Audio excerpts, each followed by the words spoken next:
Hi everyone, thanks for returning. Let's unravel another perplexing case. The case of David Viennes. In California, a man jumped off a cliff into the raging waves. A woman who knew him watched in amazement. The jumper was David Viennes, a successful businessman and celebrity chef who owned a popular restaurant chain. What could have motivated such a successful man to take such a drastic action? The situation was more complicated than it seemed, as David was the prime suspect in a serious criminal case at the time of his jump. According to his friends, David Viennes was charismatic, intelligent, and attracted attention wherever he went. David began dating Dawn in the early 90s while working as a chef at a restaurant where she worked as a waitress. At the time, he had 3 children from previous relationships who lived with their mother, but he remained involved in their lives. David focused on the future, leaving behind his past problems and mistakes. David and Dawn's relationship progressed quickly, leading to their marriage in 1997.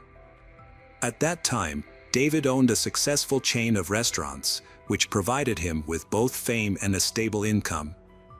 They tied the knot in Lomita, California, a small town with a population of 20,000 known for its safety and low crime rates, making it an ideal setting for their wedding. A close family friend, Joko Knights, who ran a small auto repair shop, became someone they trusted deeply. Through their friendship, Joko learned some private details about their lives, including that David had a domineering personality and that Dawn sometimes struggled with alcohol. Dawn's addiction escalated to the point where she began drinking early in the morning, hiding the bottles so her husband wouldn't find out she had been drinking. She drank to cope with David's cruelty. To hide her finances from her husband, she asked a family friend named Joe to keep her money. According to him, she last gave him money on October 18, 2009. And Dawn had saved over $1,000. The following Monday, Dawn did not show up for work. Her car was parked near her house, but she was missing. Worried, Joe asked David where his wife was, and David replied that she had left the house. He explained that she felt pressured by her husband, so she wanted to go to alcohol withdrawal. Joe is skeptical of David's answer. He begins to monitor David's behavior and realizes that Katie Galvin, one of the waitresses, is having an affair with him. Katie used to work at David's restaurant, and she is now trying to replace Dawn. Dawn is still unreachable, her phone is turned off, and her car is still parked at home. This raises the question, where could Dawn have gone without a car? Joe observes that Dawn's belongings are thrown out.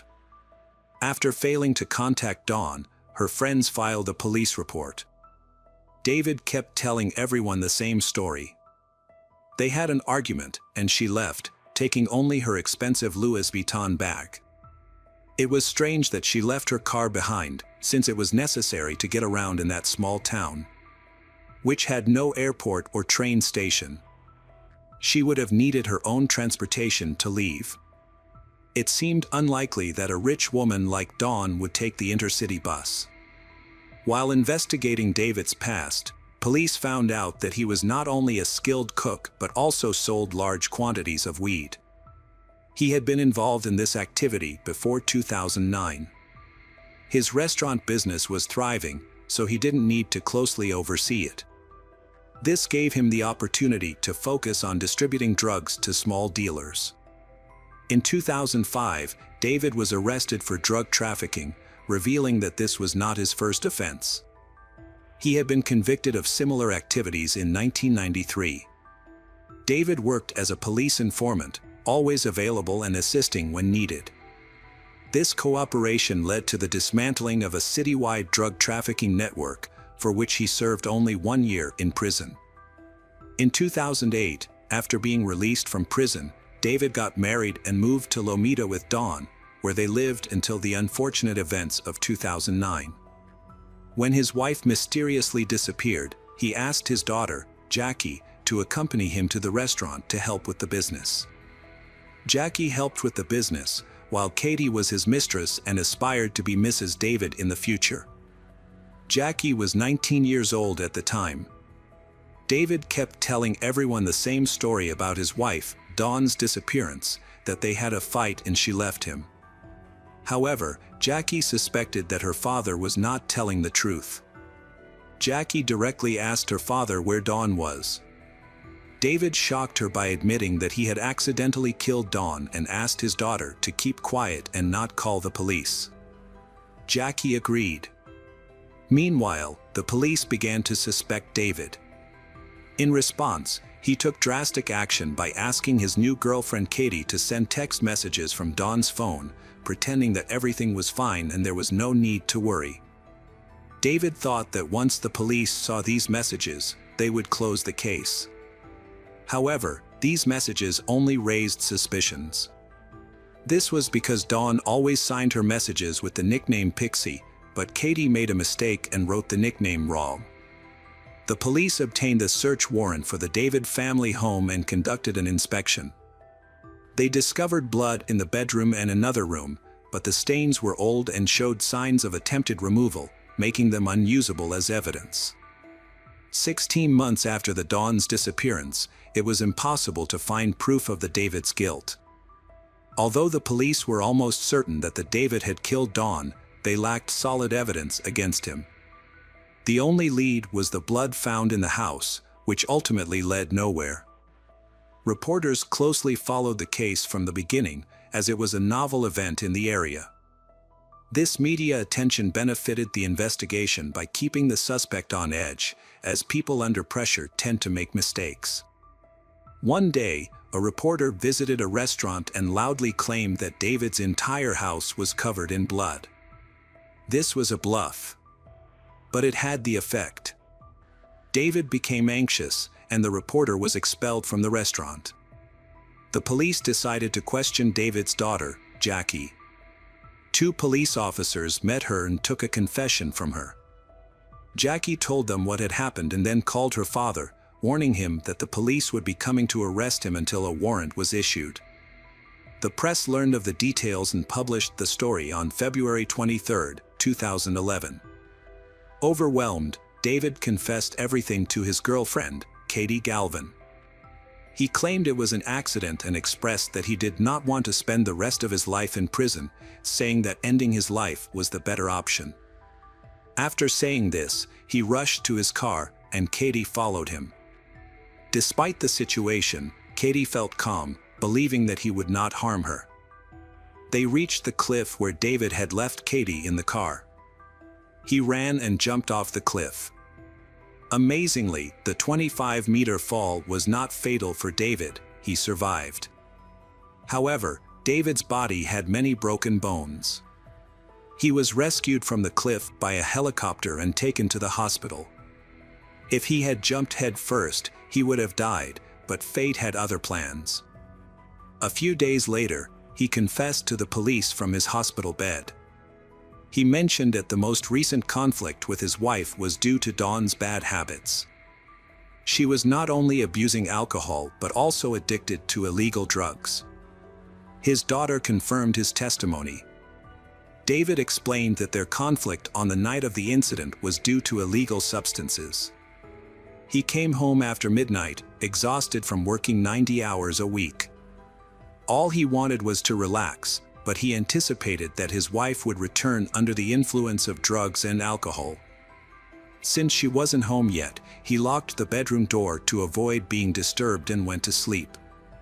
Later, when his wife returned and tried to enter the bedroom, he told her to sleep in another room and not to bother him. The Dawn became angry and burst into the bedroom, breaking the lock, and started hitting David in the face. Afterwards, she ran into the living room. David followed Dawn, saw the substances she had, took them away, and threw them in the sink. In response, she acted aggressively and lunged at him. To protect himself, David used table tape to bind her hands to prevent her from moving, attacking, or throwing anything at him. He mentioned that he had to deal with his wife's psychoses this way more than once. He restrained her and left her there until the effects of the substances faded. While she screamed in anger, David just wanted peace and ended up taping her mouth shut. He went to bed around 3 in the morning.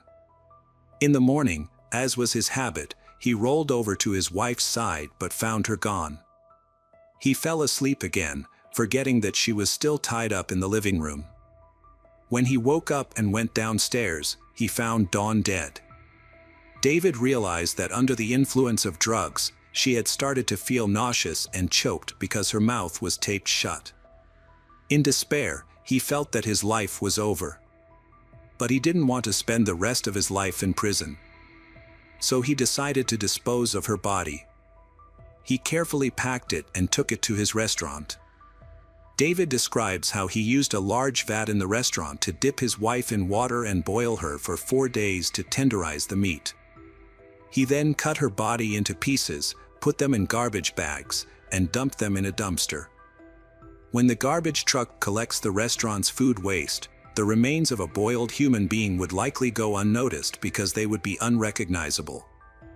It is hard to understand how this could have happened when the restaurant was open at the time. During the investigation, restaurant staff claimed that they did not remember anything suspicious. The story seemed unbelievable and many people doubted David's testimony. Nearly 2 years later, David, now in a wheelchair, appeared in court. After the first hearing, he dismissed his lawyer, believing that the lawyer was not effectively handling his case. The prosecution suggested a possible motive for the murder. David had previously complained that Dawn had stolen about $200 from the restaurant cash register.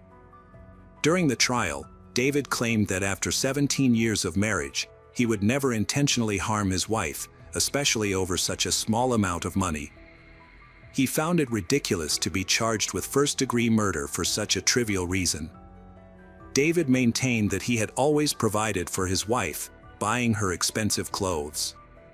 However, the prosecutor portrayed David as a cold-blooded and cruel killer who had planned the murder in advance. The Dawn feared her husband and saved money to leave him, but she ran out of time. The jury deliberated for over 5 hours on the case. David Viennes was convicted of first-degree murder and sentenced to life in prison. He will be eligible for parole in 2023 after serving 15 years.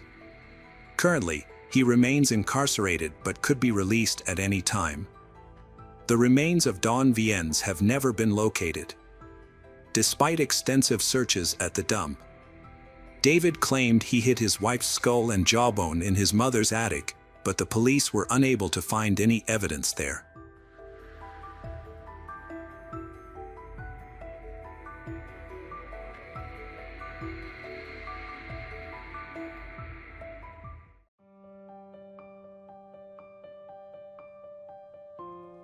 Welcome back, mystery lovers. Today's case is going to keep you on the edge of your seat. The case of Lisa Valdez. Lisa Valdez was born on September 6, 1961, in San Francisco, California. She grew up with her mother and brother. Lisa and her mother had an exceptionally close relationship, rarely arguing. As a teenager, Lisa developed a passion for dance and an interest in modern technology. She was an early adopter of emerging technologies, including email, which was still a novelty at the time.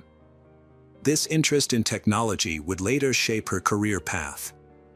After graduating from college, Lisa found a job as a software analyst in San Francisco. Her mother then used her savings to buy Lisa an apartment in a desirable neighborhood. Lisa lived alone in the apartment, progressing her career and spending time with her family whenever possible. She also continued to pursue her passion for dance. On May 16, 1998, Lisa, then 36, hosted her mother and some family friends at her apartment for the evening. After the guests departed, her mother helped with the dishes before heading home. Before leaving, Lisa promised to call her mother the next day, but the call never came. Initially, her mother assumed Lisa was simply busy. Since Lisa had dance practice scheduled for the next day, her mother decided to wait. However, the entire day passed without any word from Lisa. After trying unsuccessfully to contact Lisa for several days, Lisa's mother began to worry. When Lisa did not show up for work on Monday, her coworkers called her mother to express their concern. The mother immediately decided to go to Lisa's apartment complex. When Lisa's mother arrived at her home, she saw a group of police officers. Lisa's mother approached the police to ask what was going on and was told that residents had reported a strange smell coming from one of the apartments. The apartment manager investigated, found the door unlocked, and called the police after discovering a body on the floor. Police quickly identified the victim as Lisa. Her body showed signs of trauma, making it clear she had been murdered. The advanced state of decomposition suggested that Lisa had been dead for several days. The police suspected that Lisa had been assaulted due to the presence of her underwear next to her body. The crime scene was marked by extensive blood stains on the floor and bed, with the TV and air conditioner still on. However, the disarray of the apartment was later found to be consistent with Lisa's usual living habits. There was no indication of a robbery, as all of Lisa's valuables, including jewelry, were left untouched. The only missing items were her keys and a gym bag. A peculiar detail was the discovery that the attacker had cut off some of Lisa's hair and taken it with them. Detectives believed that the killer may have known Lisa personally. This theory was supported by the lack of forced entry into the apartment complex, which was secured by a fence and required a key or resident approval for access. Police investigating Lisa's murder began by interviewing her neighbors. Their first lead came when a neighbor mentioned discovering a bent metal door frame and faint blood stains on her door 2 days before Lisa's body was discovered. The neighbor had previously reported the incident to the building's management, but they had not notified the police. Police are certain that Lisa's murder was linked to a break-in at her neighbor's apartment. It is possible that the person trying to break into her neighbor's apartment was seen by Lisa and killed her, but another theory is that the break-in may have occurred after Lisa was murdered. Police also interviewed the person who cleaned Lisa's apartment weekly. She said that 2 days before Lisa's body was found, she tried to open the apartment door with her key but found it locked from the inside. When she looked through the door, she saw a naked woman lying on the floor and a male voice talking. Assuming it was a private situation, the cleaner quickly left without doing anything. Police suspected Lisa was dead when the cleaner heard a man's voice. And it was her killer, who was still in the apartment. The cleaner also reported seeing a black Ziploc bag near the body. An envelope containing cash was found taped to the inside of Lisa's apartment door. The money was for the cleaner, as Lisa always left it with her the day before cleaning. The presence of the envelope suggests that Lisa was likely attacked after her mother left, sometime between midnight and early morning. Neighbors who lived downstairs reported hearing a loud noise coming from upstairs on the night of the attack, followed by someone coming down the stairs. Although they did not see who it was, the neighbors' accounts provided a timeline of events. Police continued to search Lisa's apartment for clues while medical professionals examined her body. Forensic analysis revealed that a fingerprint on the toilet seat did not belong to Lisa. In an attempt to identify the fingerprint, the police collected fingerprints from all of Lisa's friends and family members, but none of them matched the mystery fingerprint. Detectives therefore suspected that the mystery fingerprint might belong to Lisa's killer. Medical examiners released their report, shedding new light on the case. Lisa's body showed more than 20 stab wounds, but the advanced decomposition made it difficult to determine if she had been sexually assaulted. The medical team also discovered skin particles under Lisa's nails, which were likely to have come from her attacker, and sent them to the lab for analysis. One of the pillowcases showed multiple blood stains, which upon analysis were found to be a mixture of Lisa's blood and another person's. The police sent the blood stains to the laboratory for further testing. Police believe the killer may have accidentally injured himself when stabbing Lisa. At the scene, they discovered 2 bandages from a first aid kit in the toilet, which the killer may have used to bandage his wound. Additionally, the killer may have left fingerprints on the toilet seat when discarding the bandages. DNA analysis revealed that the blood on the pillowcase belonged to a man whose DNA was not in the FBI database. Furthermore, the skin particles found under Lisa's fingernails and the blood on her knee were from the same person. Although the DNA did not match anyone in the database, detectives now had a DNA profile of the killer.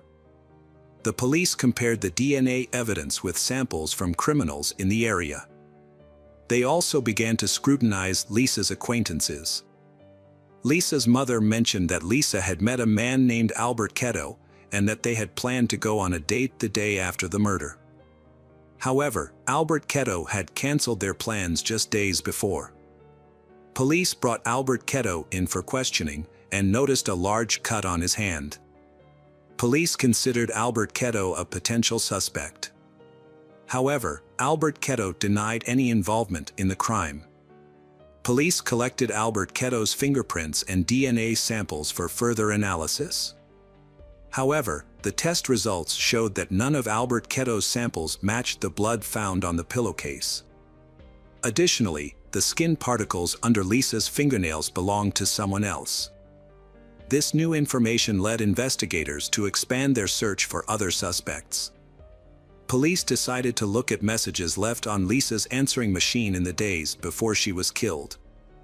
Police compiled a list of 40 callers but discovered one unusual message. It came from a man who had called Lisa just hours before the murder. He left a message saying, "You know how it goes. Hey Lisa, are you home?" When police played the message to Lisa's friend, the friend recognized the voice as Albert Robinson, a co-worker of Lisa's. Lisa and Albert Robinson worked together.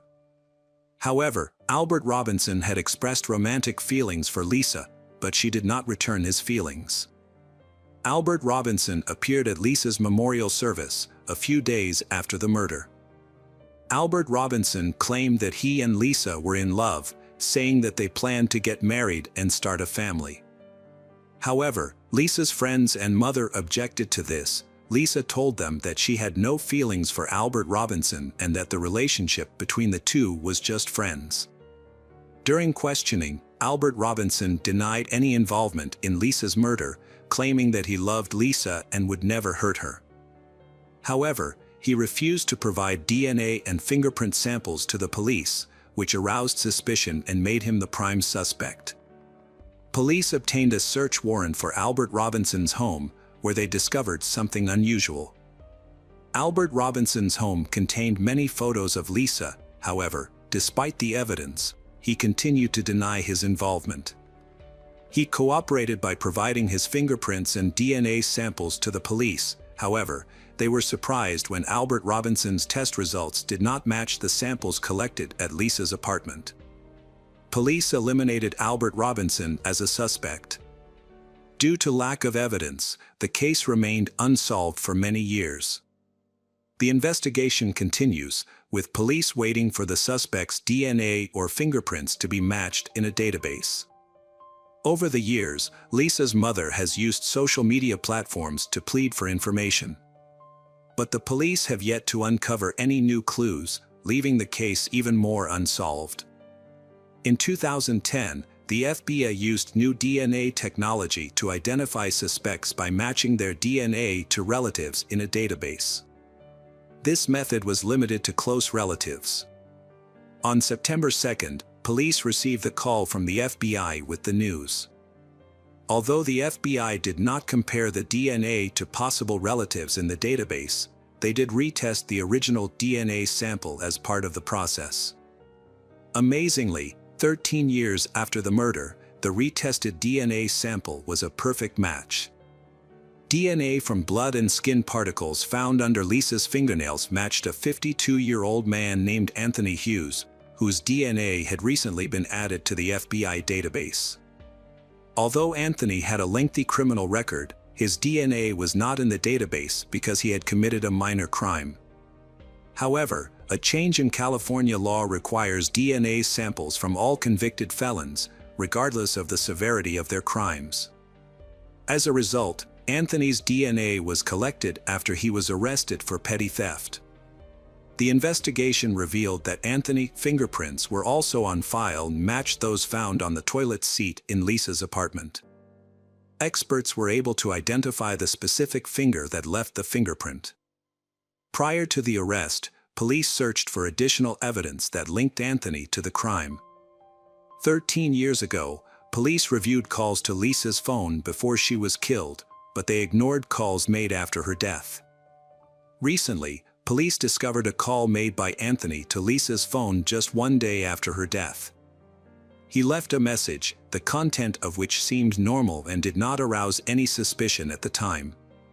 If the police had investigated Anthony at that time, they would have found his extensive criminal record. When they went through Lisa's belongings, detectives found Anthony's phone number in her address book, indicating that she knew him. After talking to Lisa's friends, the police learned that Lisa had dated Anthony in high school. The police now had all the information they needed to question Anthony. Since Anthony was homeless at the time and had no fixed address, the police approached cautiously to avoid Anthony fleeing. They arrested him under the pretext of investigating a series of robberies in San Francisco, and he surrendered without resistance. Police began asking about a series of robberies, gradually bringing up Anthony's previous convictions. Eventually, police asked him if he knew a woman named Lisa Valdez. He initially denied knowing her, but when shown a photo, he admitted that they had been high school acquaintances. Anthony also claimed that he had not seen Lisa since the late 1980s. The police pressed Anthony for information about his relationship with Lisa. Eventually, the police produced evidence of his DNA found in Lisa's apartment in 1998. Upon hearing this, Anthony burst into tears. Anthony was restrained as he cried and screamed. He was eventually charged with murder, and detectives informed Lisa's family that her killer had been arrested. However, the trial did not begin until 4 years later. During the trial, Anthony initially appeared confident, but as the trial progressed, his pace changed. He began appearing in court with a Bible and wearing a cross. Anthony's lawyer argued that his client was incapable of committing the murder due to a medical condition that weakened his muscles, making movement extremely difficult. Despite the defense's argument, the prosecution presented strong evidence linking Anthony to the crime scene. This included his skin cells found under Lisa's fingernails, his blood on a pillowcase, and his fingerprint on the toilet seat. Anthony maintained his innocence, claiming he had not seen Lisa since the late 1980s. The prosecution, on the other hand, proposed a different scenario. They believed Anthony had contacted Lisa, visited her home, and attempted to engage in intimate relations with her. When she refused, he became enraged and killed her. As part of the crime, he cut off a portion of her hair and took it with him before fleeing the scene. Ultimately, the jury delivered a unanimous verdict, finding Anthony guilty of first-degree murder.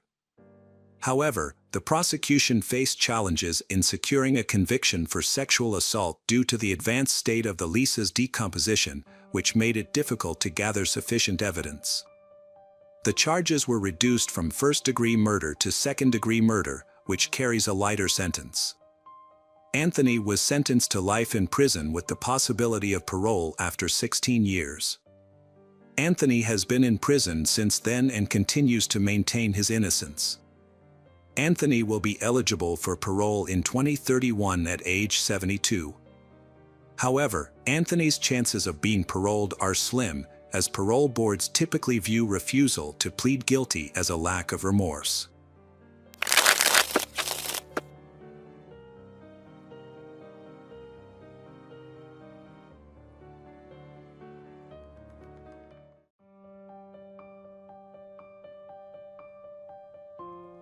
Welcome back, detectives.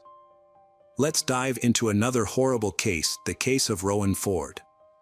Rowan Ford was born on April 11, 1998, in San Diego, California.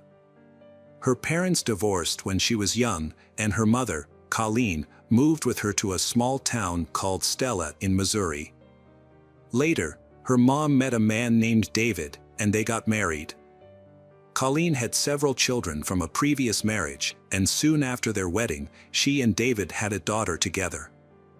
Altogether, Rowan had 2 sisters and 2 brothers, and they shared a very close bond.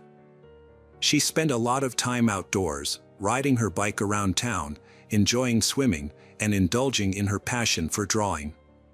She also liked going to Sunday school at the local church, where she always volunteered to help other kids who had some issues with their tasks. In November 2007, when Rowan was 9 years old, she was in the 4th grade at the local elementary school. Her mom worked the night shift at a store, while her stepdad spent most of the day on the farm, which made Rowan often fend for herself, making her very independent.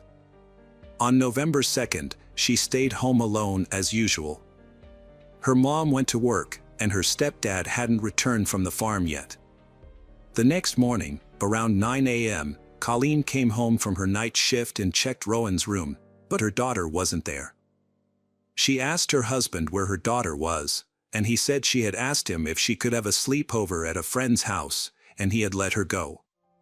He didn't even ask the friend's name because their town was very small, and he wasn't worried about anything happening to her. But Colleen started to worry and decided to check with all of Rowan's friends. Since there were only a few streets in their town, it didn't take long, but none of them had seen her, and she hadn't stayed over at any of their houses, which made her mother even more concerned. Colleen searched the whole town but couldn't find her daughter. She went back home and told her husband that Rowan was nowhere to be found. She asked him to call the police and report her missing, but he reassured her that everything was fine and that she would come home soon. After waiting for several more hours with no sign of Rowan, Colleen took matters into her own hands and dialed 911 herself. The local sheriff immediately organized a search operation. He went to their house to speak with David, and as he was the last person to see Rowan before she disappeared, David said that on that evening, while he was working on the farm with his colleague Christopher, their mutual friend Nathan came by. They all decided to go to David's place to have some drinks and play pool. They stopped by the store, bought some alcohol, and went to David's house, where they spent several hours. Later in the night, Christopher asked Nathan to drive him home to the neighboring town, where his trailer was. They persuaded David to join them to continue the fun. Before leaving the house, he checked on Rowan in her room, seeing that she was asleep. David left with his friends, and they stopped by the store again to grab more alcohol and headed to Christopher's trailer, where they continued drinking for about an hour. After that, David decided to head home and asked Nathan to give him a ride. Nathan agreed but chose to take back roads instead of the main highway. By that time Nathan was quite drunk and didn't want to risk encountering the police. Nathan dropped David off and drove home. David went straight to bed. Soon after, he was awakened by Rowan, who asked if she could sleep over at a friend's house. Without much thought, he agreed and fell back asleep. Police approached this story with some skepticism.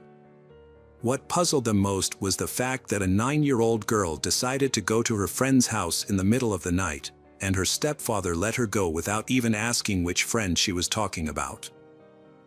The sheriff considered that David might be hiding something or directly involved in Rowan's disappearance, but he had no evidence to support this theory. Police searched the town and its surroundings until late at night. Local residents immediately joined the search, as they all knew Rowan's family and wanted to help. The population of Stella was only about 150 people, so news of her disappearance spread throughout the county. People were used to being able to let their children play outside without a worry, as nothing ever happened in such a quiet place. But now that Rowan vanished without a trace, and the police were unable to find her for a whole day, the residents of Stella were in a state of panic.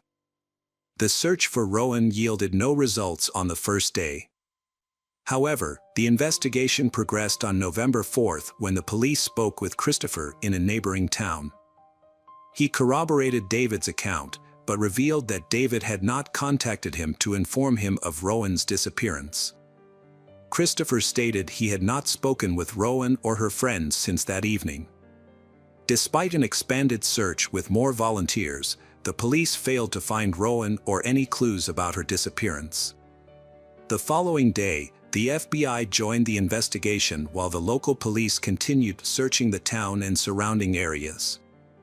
As a result of growing skepticism towards David's account, detectives started focusing on a potential abduction. They spoke with all of Rowan's friends and verified that none of them had seen her on the night she went missing. As investigators questioned David, his account raised even more suspicions. David's details were inconsistent and contradictory. He altered the timeline of his whereabouts that night on multiple occasions. Additionally, David speculates that it is possible that Rowan left without his permission, which makes his story even more suspicious. During their investigation, FBI agents found out that David had borrowed his mother's car on the night of Rowan's disappearance, a detail he initially left out when questioned by the police. This new information led the authorities to seize both his mother's car and his own pickup truck for forensic examination. But unfortunately, no evidence was discovered. As part of the investigation, detectives wanted to speak with Christopher and Nathan again, since both had been with David that evening. Christopher was invited to the police station for further questioning, where he recounted the same story as before. He also agreed to take a polygraph test, which showed no signs of dishonesty. After leaving the police station and returning to work, Christopher noticed Sheriff Clark's car and signaled for him to stop. As the sheriff of Whitton, where Christopher lived, Clark had known him since childhood. Sheriff Clark was close friends with Christopher's foster parents and was someone Christopher had always looked up to and sought advice from in times of need. Sheriff Clark met with Christopher to discuss Rowan's disappearance. Although familiar with the case, Clark hadn't been directly involved since the investigation was led by the Stella Department.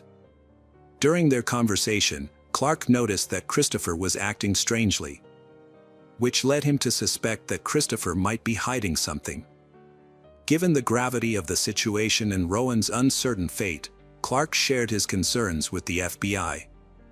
His call prompted investigators to consider the possibility that Christopher might be withholding crucial information that could link Rowan's stepfather to her disappearance. They wondered if Christopher's actions were directed by Rowan's stepfather to lie, and whether Christopher feared being seen as an accomplice if he told the truth. Sheriff Clark told the FBI agents that he had a close relationship with Christopher and offered to help persuade him to cooperate. That evening, Christopher visited Colleen's house to ask about the search progress. FBI agents also arrived to speak with Colleen again and saw Christopher there. They asked him questions, and he repeated his previous account. However, Christopher then mentioned for the first time that he didn't rule out David's possible involvement in Rowan's disappearance. He expressed his willingness to help uncover the truth, even if it was terrible, and suggested wearing a wire to talk to David and try to get him to confess. The detectives decided against this approach. Instead, they asked Christopher to suggest locations where David might have hidden Rowan's body. Christopher provided several locations, which the police searched the next morning. Meanwhile, FBI agents questioned David again, but he continued to deny any involvement. Detectives searched Christopher's home for leads, but the search yielded no results. Meanwhile, Christopher visited the sheriff's office to discuss his encounter with the FBI with Clark. During their conversation, the sheriff sensed that Christopher was holding back information. After their meeting, Clark reached out to the detectives again, suggesting that Christopher might be withholding crucial information that helped prove David's involvement in the case. The FBI agents asked the sheriff to persuade Christopher to open up, as he had been in regular contact with Clark to discuss the case. It seemed that Christopher wanted to share important details but was hesitant to do so for unknown reasons. The following day, November 7th, the police asked Christopher to return to the station. They requested his permission to search a safe located in David's house, where Christopher had been living temporarily and still had some belongings. Christopher agreed to the search and also allowed the police to search his trailer and car. Additionally, Christopher voluntarily provided a DNA sample and agreed to answer the detective's questions again. During the questioning, he was asked to confirm David's story, but this time, Christopher revealed that his friend's account was not entirely accurate. The investigators then pressed him to disclose what really happened that evening. Christopher became agitated when the police treated him like a suspect in Rowan's disappearance. He refused to continue the conversation and left the station after warning the detectives that he might hire a lawyer. Later that evening, Christopher met with Sheriff Clark to express his concerns about the detective's behavior. Clark acknowledged Christopher's right to remain silent but explained that the police were doing everything possible to find Rowan. Christopher stated that he would no longer cooperate with the detectives and would only speak with Clark if he had any further information to share. Clark continued to encourage Christopher to open up, and eventually, Christopher broke down in tears, claiming that he loved Rowan and would never harm her.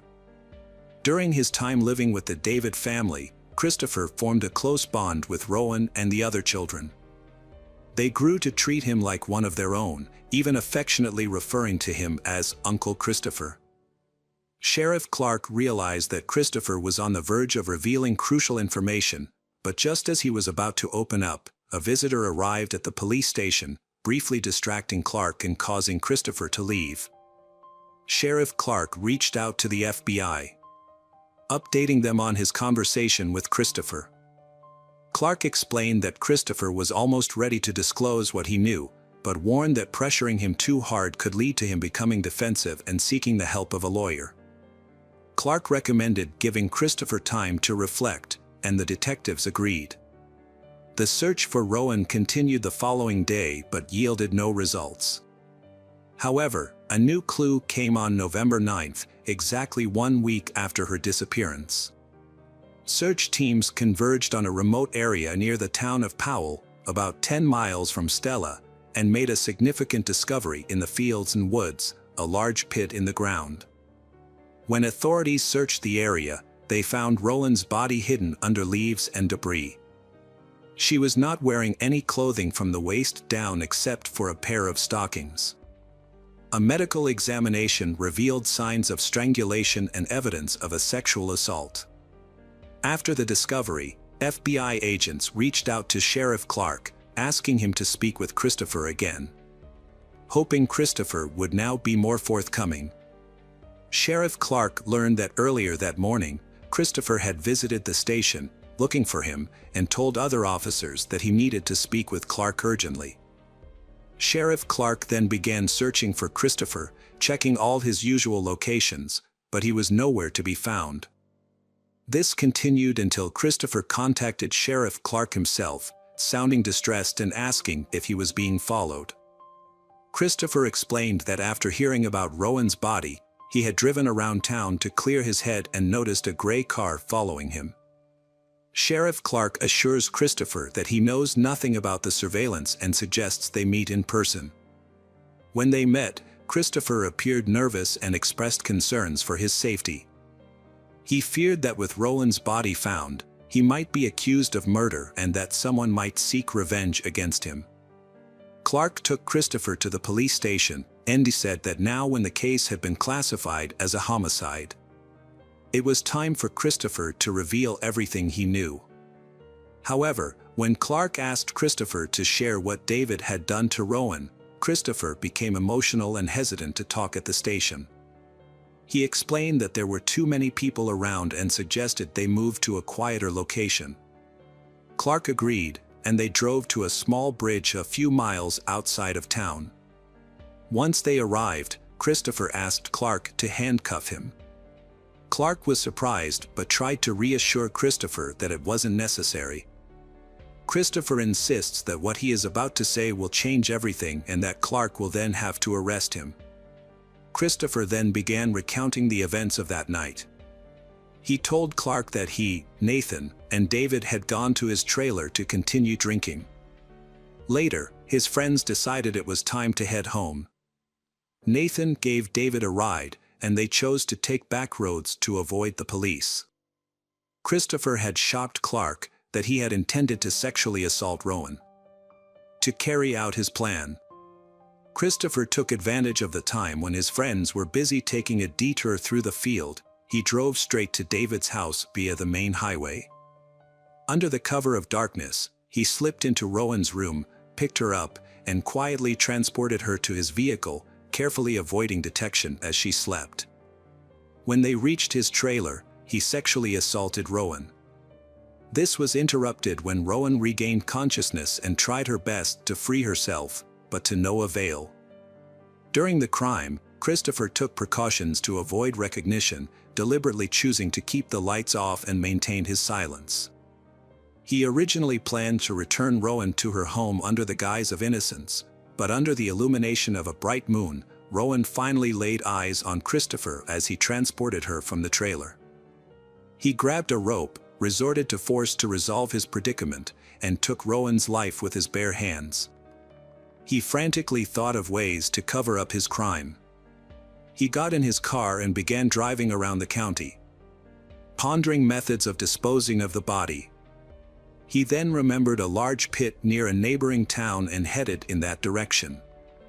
When he arrived, he dumped Rowan's body in the hole and attempted to cover it with tree branches. Returning to the trailer, Christopher discovered traces of Rowan's blood on his clothes and mattress. He also realized he needed to dispose of her pants, underwear, and the rope used to kill her.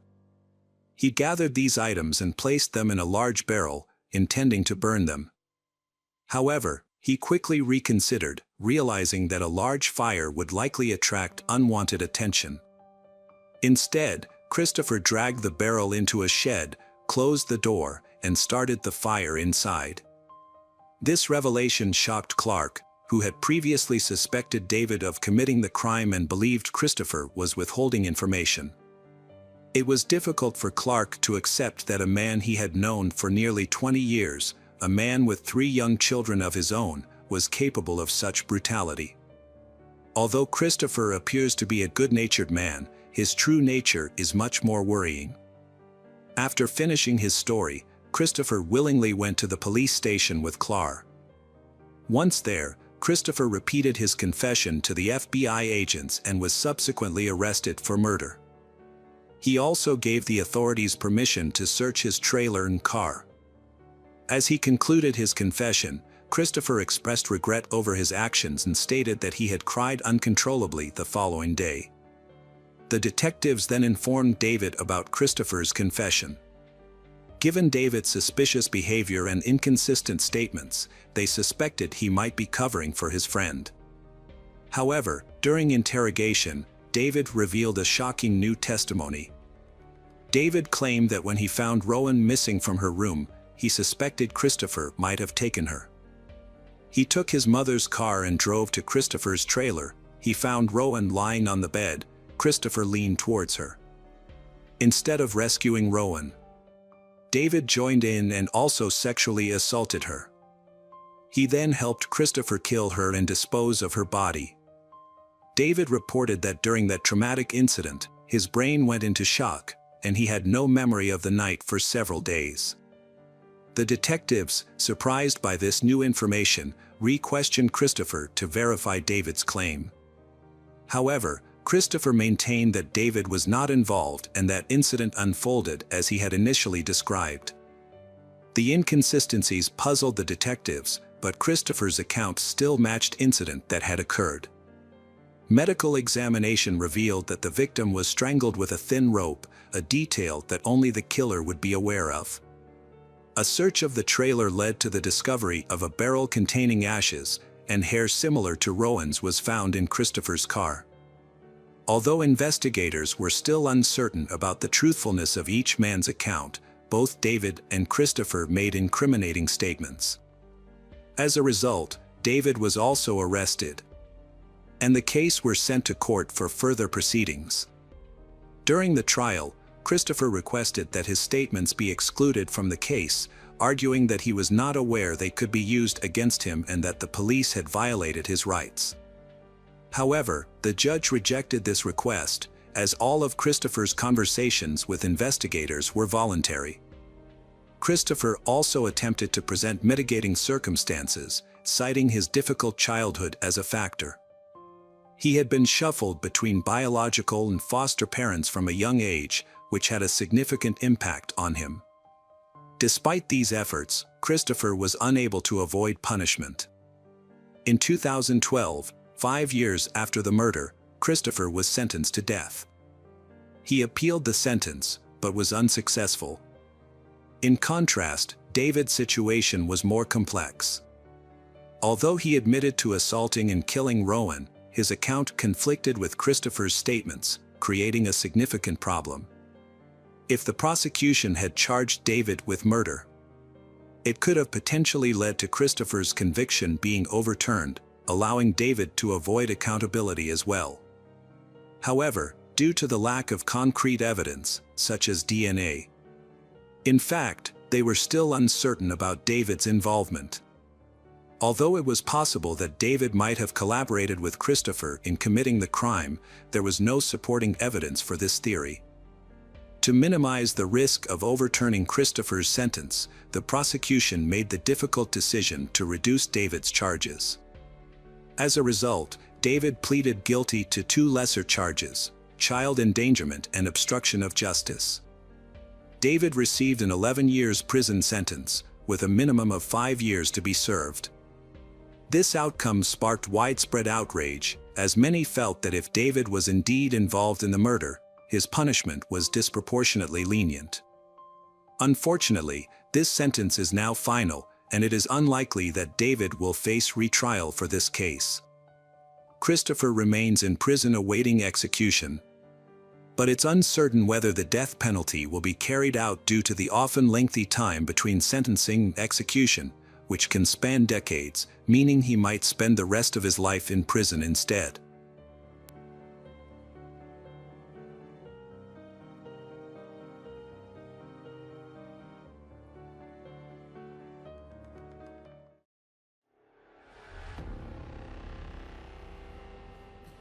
Hello again, true crime fans.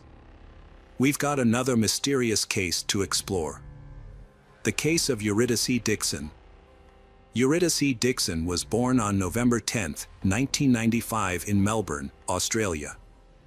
Her family consists of her parents and younger sister. When Eurydice was 7 years old, her mother died of substance abuse, leaving her father to care for her 2 young daughters. Eurydice's father worked hard to provide for the 2 sisters, and they lived in a small apartment. Eurydice is a quiet and polite person. Eurydice has a deep passion for the arts, especially drama. She pursued her passion at Deakin University, studying drama and actively participating in the theater troupe. Eurydice is a multi-talented person, not only a comedian, but also a writer who creates her own performances. In 2018, when Eurydice was only 22 years old, she stepped on stage at the Melbourne International Comedy Festival. Her stand-up routine, "At Home, I Feel Like a Tourist," was a huge hit, much to the delight of the audience. Eurydice was known to her friends as quiet and introverted, but also extremely intelligent for her age. Both her friends and the audience agreed that she had a natural talent for comedy. To hone her skills, Eurydice performed for free at local bars, using these opportunities to gain experience, gain fans. On Tuesday, June 12, 2018, Eurydice performed at a local bar just 3 miles from her home. That night, as usual, she humorously addressed gender equality and her concerns through her performance. After the performance, Eurydice met her boyfriend, Tony Magnuson, who was sitting in the audience. They spent time together at the bar, drank a can of soda together, and stopped at a nearby supermarket to buy groceries. At around 10:40 p.m., Tony got on the tram to go home. Eurydice walked home alone, blowing Tony a kiss and waving goodbye. Eurydice's walk home was about 3 miles long, taking her through streets, a park, and 3 soccer fields. It usually took her about an hour to get home. And Eurydice, having walked this route at night many times before, she felt safe because the streets were well lit. However, as Eurydice entered Princess Park, darkness enveloped her. To shorten the distance, she put on shoes and socks and walked barefoot on the grass. She crossed the park and the soccer field, just a short distance from her house. At 12:02 a.m., Eurydice texted her boyfriend Tony on Facebook, "I'm almost home. Where are you?" At approximately 2:50 a.m. on June 13th, a passerby found Eurydice unconscious on the soccer field at Princess Park. Although the passerby attempted CPR after calling an ambulance and the police, it was unfortunately too late. Eurydice had been strangled and had passed away. Fortunately, the area around Princess Park had several surveillance cameras that had recorded Eurydice walking alone through the park earlier. In the video, a young man can be seen about 100 feet away from her. He has blonde hair, a scraggly beard, and appears overweight, short, and stocky. To aid in the investigation, the police released the surveillance footage to local television stations and asked the public to help identify the suspect. That evening, James Todd, 19, contacted the police after his friends reported seeing his face on the news in connection with the death of Eurydice Dixon. James strongly denied any involvement in the incident and insisted that the person in the surveillance video was not him. The police asked James to come to the police station for questioning. At the police station, James denied any involvement, answered 660 questions, and insisted that he had nothing to do with the case. James also agreed to provide a DNA sample. A memorial was set up for the victim, Eurydice Dixon, where her body was found. People brought flowers to pay their respects, and a large crowd gathered to pay their respects. 5 days after her death, a vigil was held at the football stadium in memory of Eurydice. However, the night before the vigil, someone painted a giant 75-foot-long male genitalia on the lawn. Firefighters and city workers found it impossible to remove the paint and were forced to dig up and replace entire sections of the lawn, costing $20,000. The person responsible for the vandalism was identified as Andrew Null, a 29-year-old men's rights activist and Scientologist. Andrew admitted that his motive was to incite anger among feminists. During a subsequent interview, police told James that DNA evidence from the crime scene was being analyzed. James' demeanor changed. He looked down and stated that no further testing was necessary. James Todd confessed that he had been at Princess Park on the night of the tragedy, taking full responsibility for the murder and assault of Eurydice Dixon that led to her tragic death. In November 2018, James Todd gave a detailed account of his actions on June 12. He began with university classes in Broadmeadows, a suburb of Melbourne, which ended at 3 p.m. He then met 3 friends at the train station. They bought alcohol and supplies and took the train to Melbourne. The group spent time in Batman Park, sharing a bottle of alcohol until it was gone. Around 8 p.m., James purchased more cider and cannabis from people in the area. After one friend left, James and the other 2 friends returned to the train station, bought another bottle of alcohol and Coca-Cola, and took the train back to Broadmeadows. They got off at different stations, with James being the first to get off the train at Newmarket Station around 9 p.m. James Todd left Newmarket Station at 9:30 and walked down the street. At 10:43, he saw Eurydice outside a supermarket with her boyfriend Tony. After stopping at McDonald's, James returned to the same spot and saw Eurydice. She blew a kiss goodbye to her boyfriend, then started walking home. James felt attracted to Eurydice, even though he did not know her. James decided to follow her, staying about 150 feet away for an hour, walking about 3 miles across the city.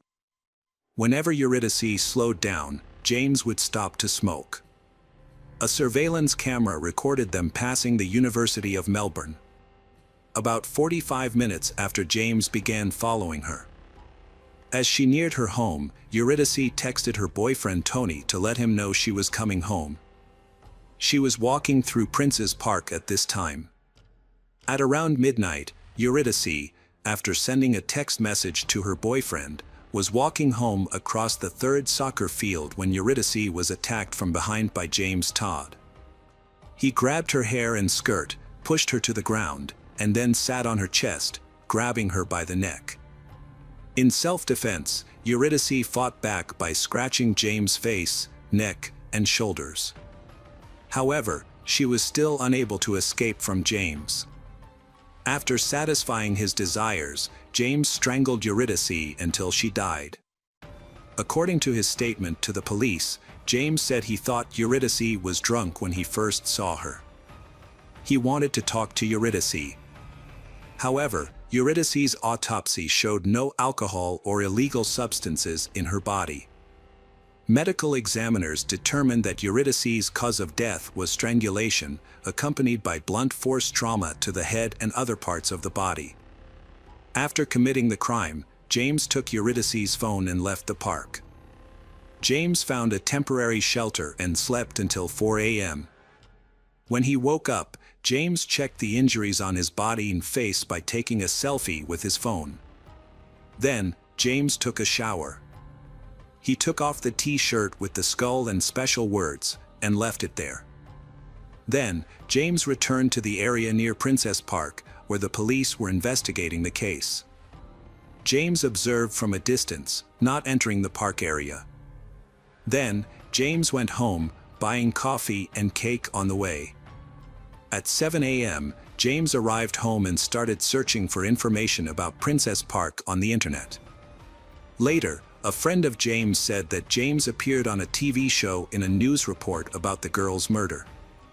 James decided to contact the police station after receiving a call from his friend.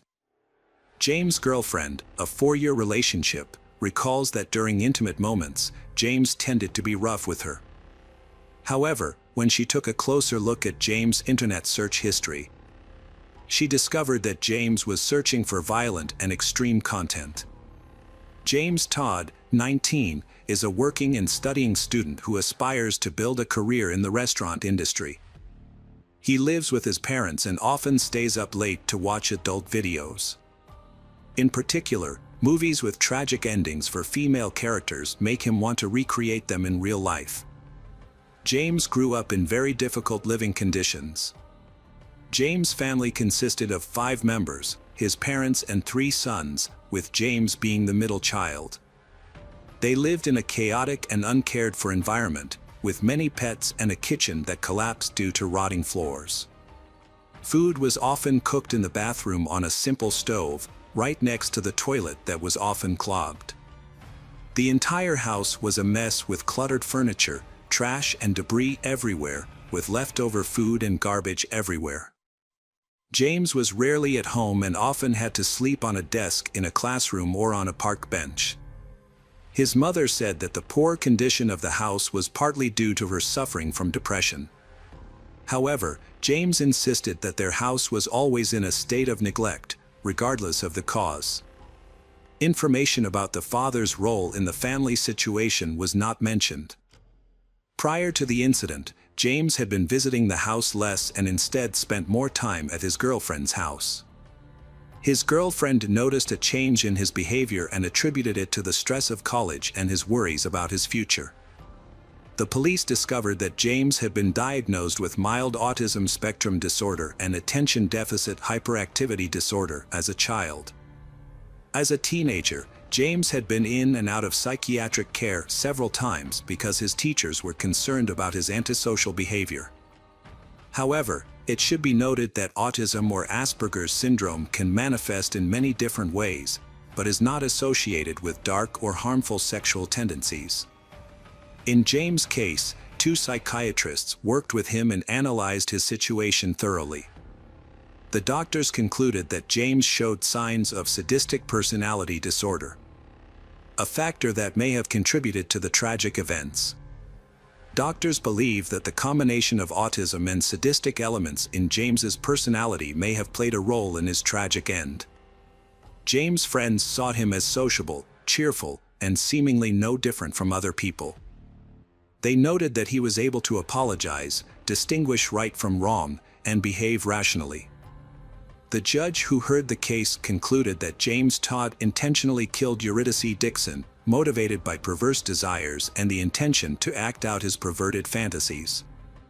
As a result, on September 2, 2019, James Todd was sentenced to life in prison with the possibility of parole after serving 35 years. James Todd's father, Jason Todd, took to social media to express his condolences to Eurydice Dixon's family. In it, Jason shared his pain and anxiety at not being able to see his son again after the incident. Jason also revealed that he had faced a lot of abuse and criticism on social media. However, Jason later deleted all of these posts. Meanwhile, James' legal team was trying to appeal James' life sentence. They argued that the sentence was too harsh for James, who was 19 at the time and had no previous criminal record. The lawyers also cited numerous testimonies from people around him who described James as a good and kind person. The lawyers also pointed out that James fully admitted his guilt and expressed remorse. They also pointed out that James was autistic and had lived in poor conditions before the crime. However, the appeal was ultimately rejected.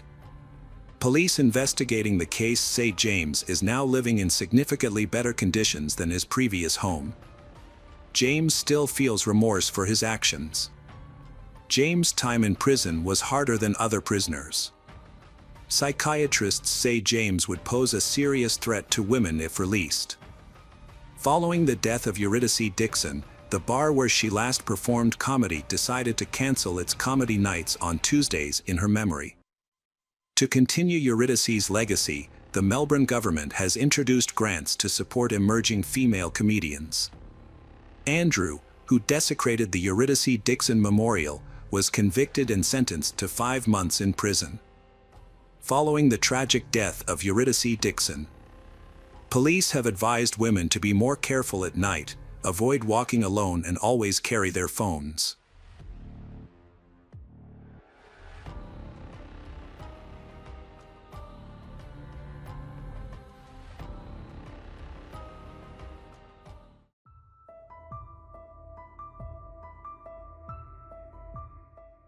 Hello friends, welcome to our channel. Today we're going to take a look at another horrible case with you. The case of Dorothy Stratton. Dorothy Ruth Stratton was born on February 28, 1960, in a neighborhood in Vancouver. Her parents were of Dutch descent and moved to Canada a year after she was born. The Stratton family later expanded with the birth of a son named John, and 7 years later, Dorothy had a younger sister named Louise. Her family lived a simple life. Dorothy was a good student. During her childhood, she did not dream of becoming famous or aspire to have a brilliant career. She only wanted to have the basic things that her poor family could not provide. In 1977, Dorothy started working at a fast food restaurant called Dairy Queen while she was still in high school.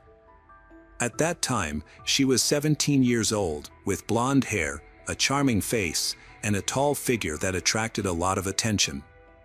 Not only young boys but also older, wealthy men were drawn to her beauty.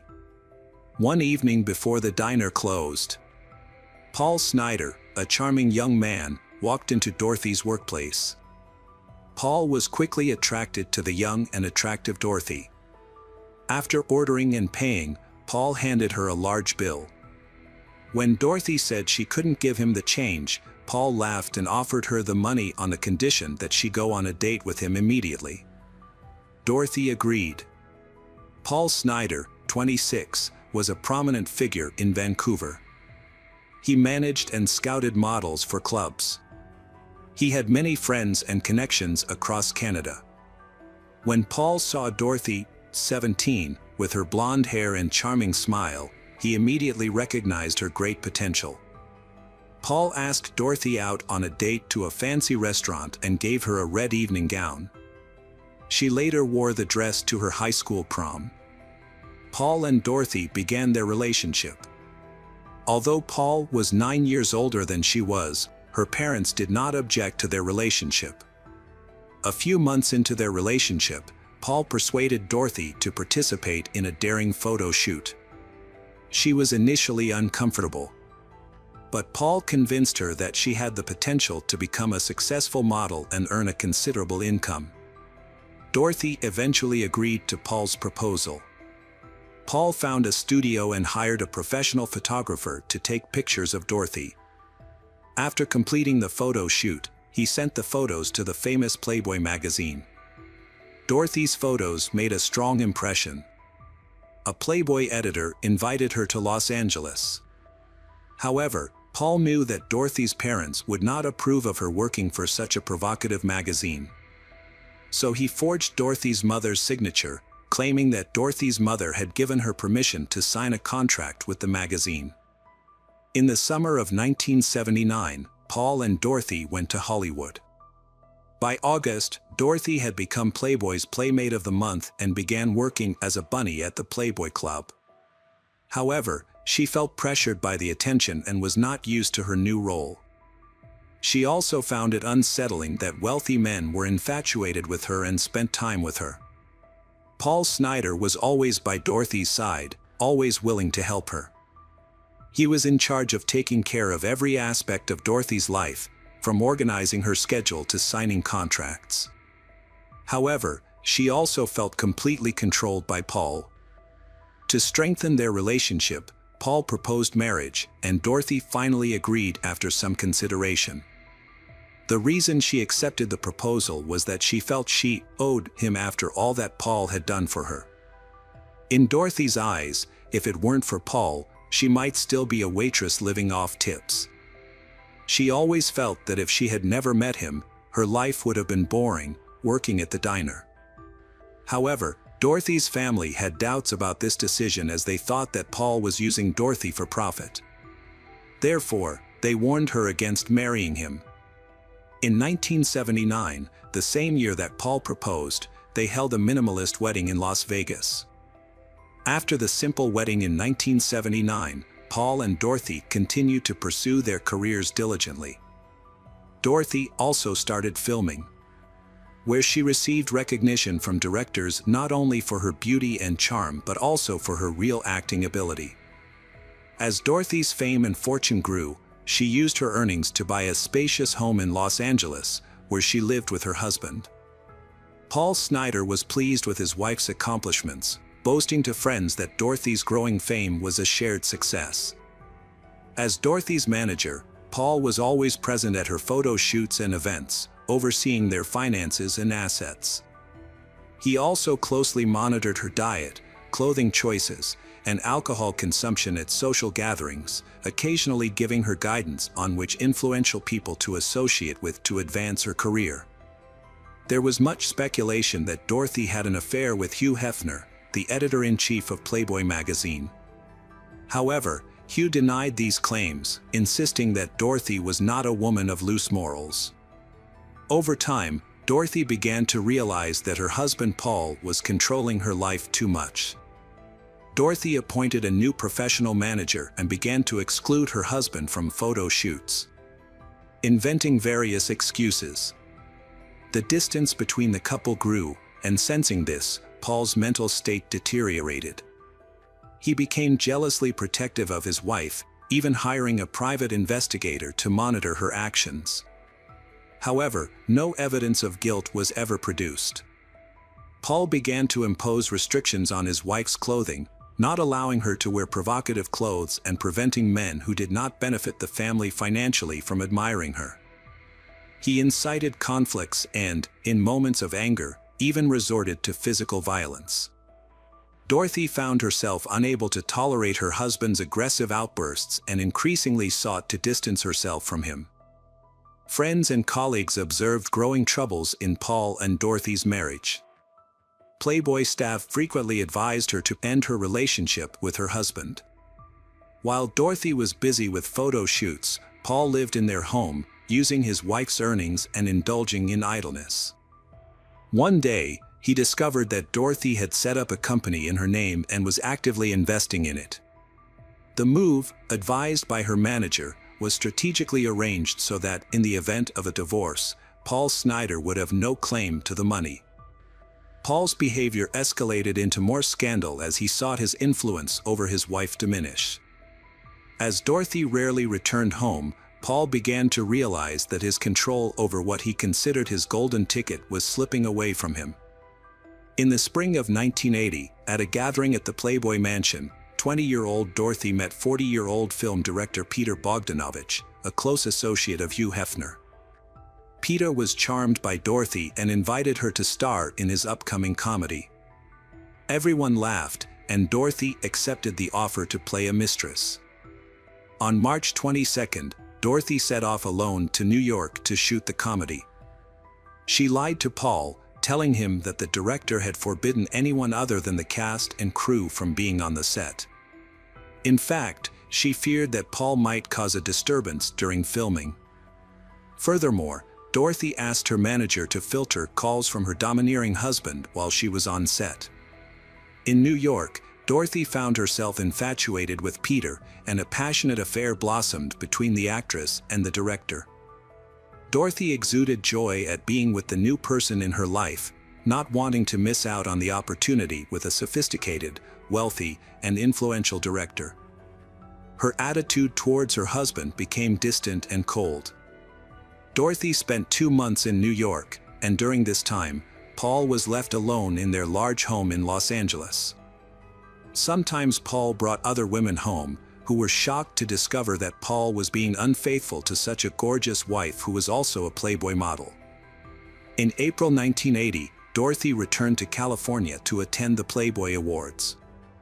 She won the prestigious title of Model of the Year and appeared on the cover of the magazine, winning a new award. As part of the recognition, she received a lavish gift from Playboy, a Jaguar sports car, and a cash prize of $200,000.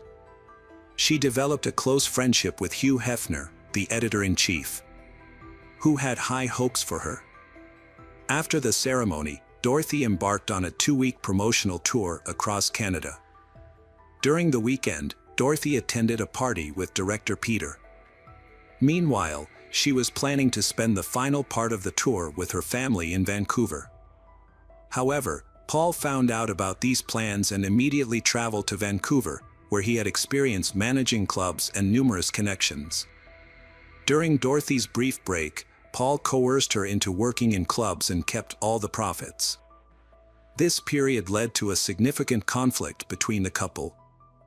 Dorothy was in tears, contemplating giving up her career to salvage the marriage.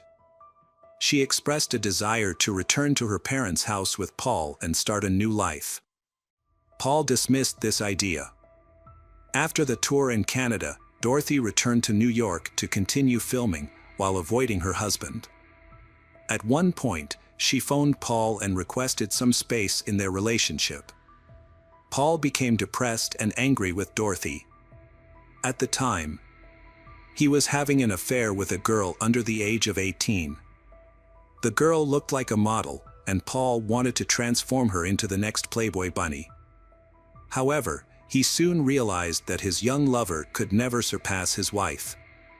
In June 1980, on their first wedding anniversary, Paul received a heart-wrenching letter from Dorothy, in which she expressed her desire for a divorce and her intention to stop supporting him financially. This convinced Paul that his fears of Dorothy's infidelity were justified, especially as he suspected she was involved with director Peter Bogdanovich. To gather evidence of his wife's infidelity, Paul hired a private investigator. On one occasion, he called Dorothy's manager and threatened to cause trouble or even do something more serious. The manager advised Dorothy to hire bodyguards and be cautious around Paul. However, Dorothy ignored this advice. Without a green card and lacking permanent residence in the United States, Paul struggled with employment and finances. Facing the risk of running out of money, he withdrew all the funds from his and Dorothy's joint bank account. Consequently, he also sold Dorothy's valuable assets, including collectibles, jewelry, and the Jaguar sports car that Playboy had given her, all at low prices and only for cash. Furthermore, he began renting out rooms in their large house to friends, partly due to depression and loneliness. Gradually, Paul began contemplating a return to his native Canada. In mid-July, filming for the movie in which Dorothy was starring was completed. After that, Dorothy and director Peter Bogdanovich went on a 10-day vacation to England. Upon returning to Los Angeles on July 30th, Dorothy decided to move into the director's mansion in the affluent neighborhood of Bel Air. Meanwhile, Dorothy's ex-husband Paul was plotting his revenge.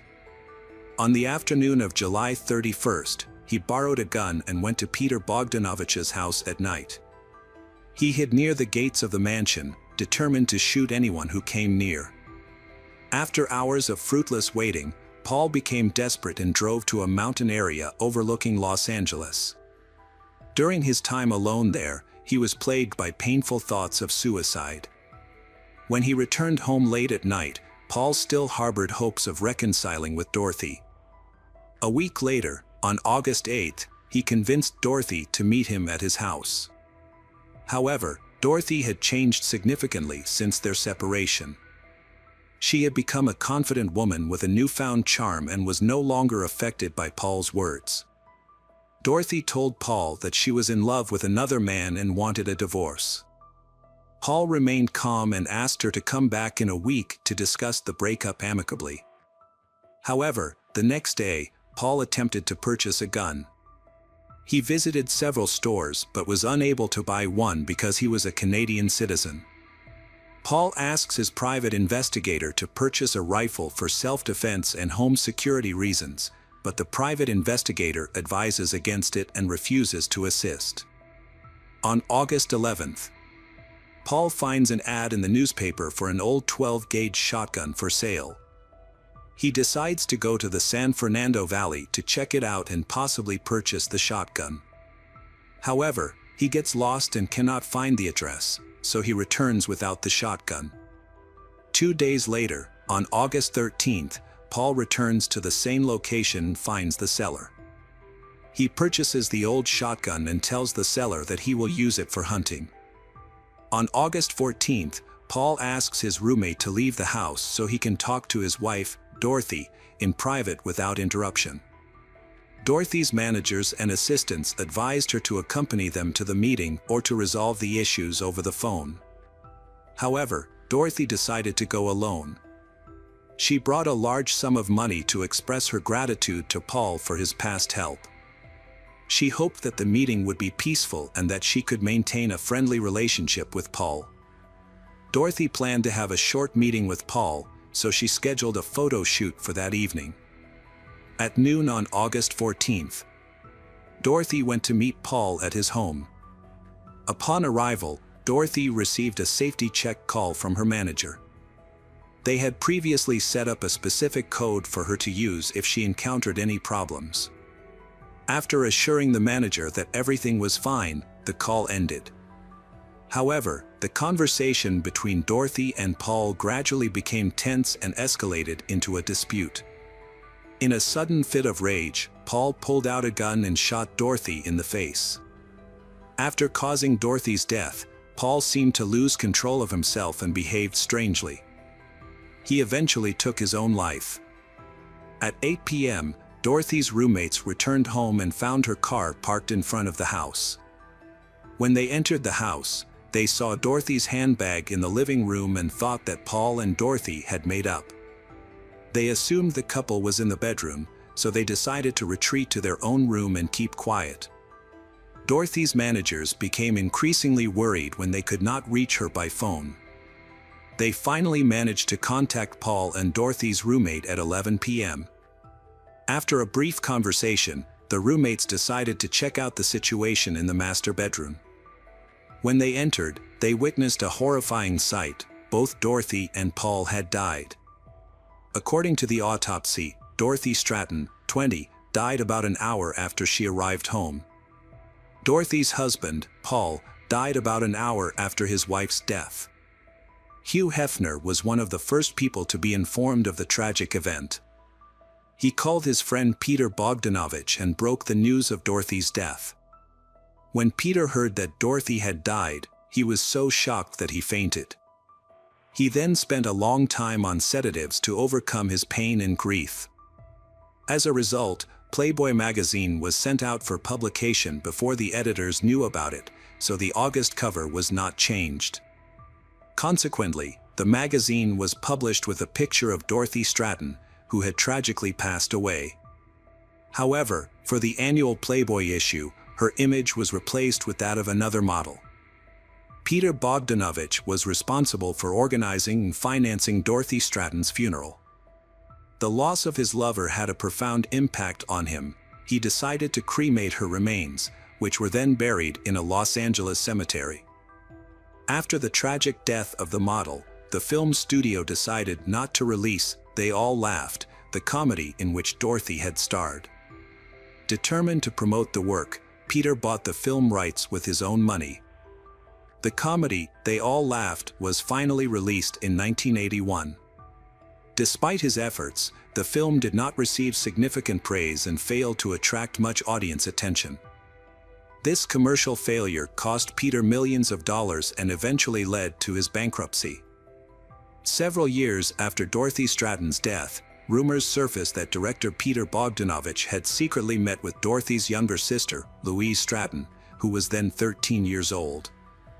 The Stratton family strongly denied these claims and took legal action against the spread of these rumors. However, in 1988, 8 years later, Peter, then 49, actually married Louise Stratton, who was then 20. Louise later stated in interviews that their romance began when she was 18. Peter Bogdanovich and Louise Stratton were married for 13 years, ending in divorce in 2001. Peter never remarried, devoting his life to filmmaking. He died in 2022 at the age of 82. Louise Stratton, who now resides in her hometown of Vancouver, pursued a career as an actress and film director.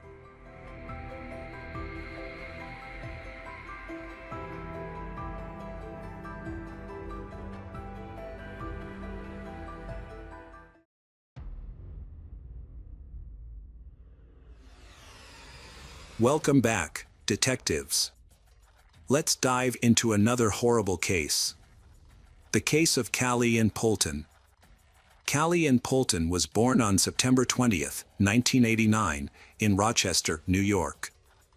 She was the only child in her family and Callie's parents gave her all their attention and love. When Callie was 3 years old, her parents decided to divorce and Callie lived with her mother. Her father maintained a good relationship with his ex-wife and visited Callie often. Callie's mother, Judy, moved to an apartment complex in the quiet area suburb of Rochester. Although Judy's ex-husband helped take care of Callie, she still had financial difficulties. When Callie was 4 years old, Judy found a part-time job to save money for a trip to Disney World with Callie the following summer. Judy's job was to deliver magazines to customers in her neighborhood. On the evening of May 23, 1994, Judy was getting ready for her job. Judy was sitting at home, putting flyers in the magazine before going out to socialize. At that time, Callie asked permission to go for a walk because she wanted to ride her tricycle on a beautiful evening. Judy looked outside and saw many other children playing in the yard, so Judy agreed to let her daughter go outside for a few minutes. However, when Judy finished getting ready and went outside to call Callie home, she could not find Callie there. Judy looked around but could not find Callie. She searched the yard and her body but could not find her daughter. She also could not hear Callie's tricycle, although it often made a clear noise. As time passed, Judy's worry increased and she began asking neighbors if they had seen Callie. Some reported seeing Callie playing with her friends in the yard, but did not know where she went after that. When the neighbors learned that Callie was missing, they joined in the search but were unable to find Callie or her bicycle. Judy believed that her daughter could not have gone anywhere on her own because she had taught Callie to only ride her bike in their yard. Callie had never told her mother and Callie's little bike could not take her far. Judy also thought that if Callie went out of the yard, She would be discovered immediately. Fearing the worst, Judy decided to contact the police for assistance. Within minutes, the police arrived at the scene and began an urgent search. Firefighters and canine units soon joined the search. The police conducted a house-to-house search and searched the surrounding area. They believed that Callie was still somewhere in the area. Since the kidnapping was a possibility, the police suspected that the kidnappers might be residents of the complex. The reason is that the area has quite strict security controls, so it is unlikely that a stranger would enter the area and snatch Callie out of the yard without anyone noticing. The complex has a total of 300 apartments, and the residents are willing to cooperate with the police, opening their doors for them to search. In case no one is home, the complex manager will provide a spare key for the lock so that the police can check. However, all these efforts do not bring the desired results. No apartment has ever found Callie or her bicycle. The search continued throughout the night, and around 4 a.m., the mission was reclassified as a kidnapping. A special police unit took over the project, and the undercovers asked Judy if there was anyone in their lives who might want to harm them. When the police asked about someone who might be involved in Callie's disappearance, Judy quickly met a man in the apartment complex that made her suspicious. The man, Mark, 22 years old, had just moved in with his wife and 1.5-year-old son. During the conversation with Mark, Judy felt that his actions were very strange. During a conversation, Mark said that Judy's daughter was very beautiful, but his tone of voice made Judy feel uncomfortable.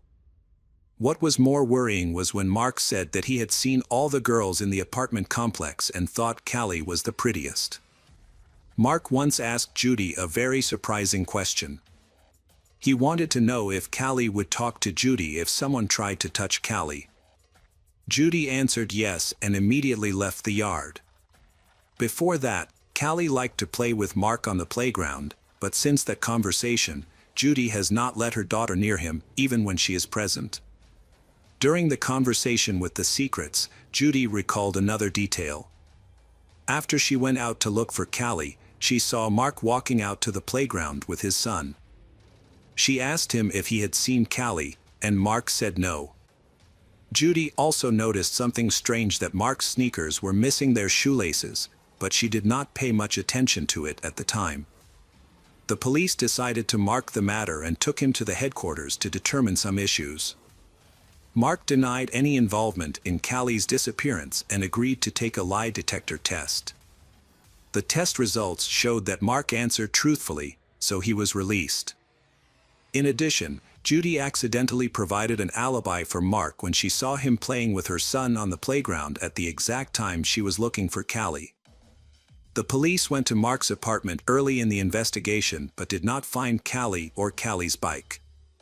After eliminating Mark as a suspect, the undercover police continued their investigation. They began to investigate Judy to see if she was involved in Callie's disappearance. Judy understood that this was part of the investigation process and answered all of their questions honestly. Callie's disappearance attracted public attention when information about the incident was broadcast on local newspapers and posted on billboards all over the city. The alert received many calls with information, but after a thorough investigation, all of them turned up nothing.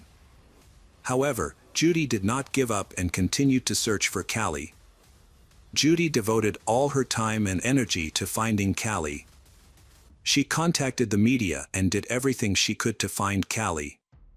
Some compassionate people have also come forward to help her, not only helping to distribute flyers but also raising a $100,000 reward for any useful information about Callie's disappearance.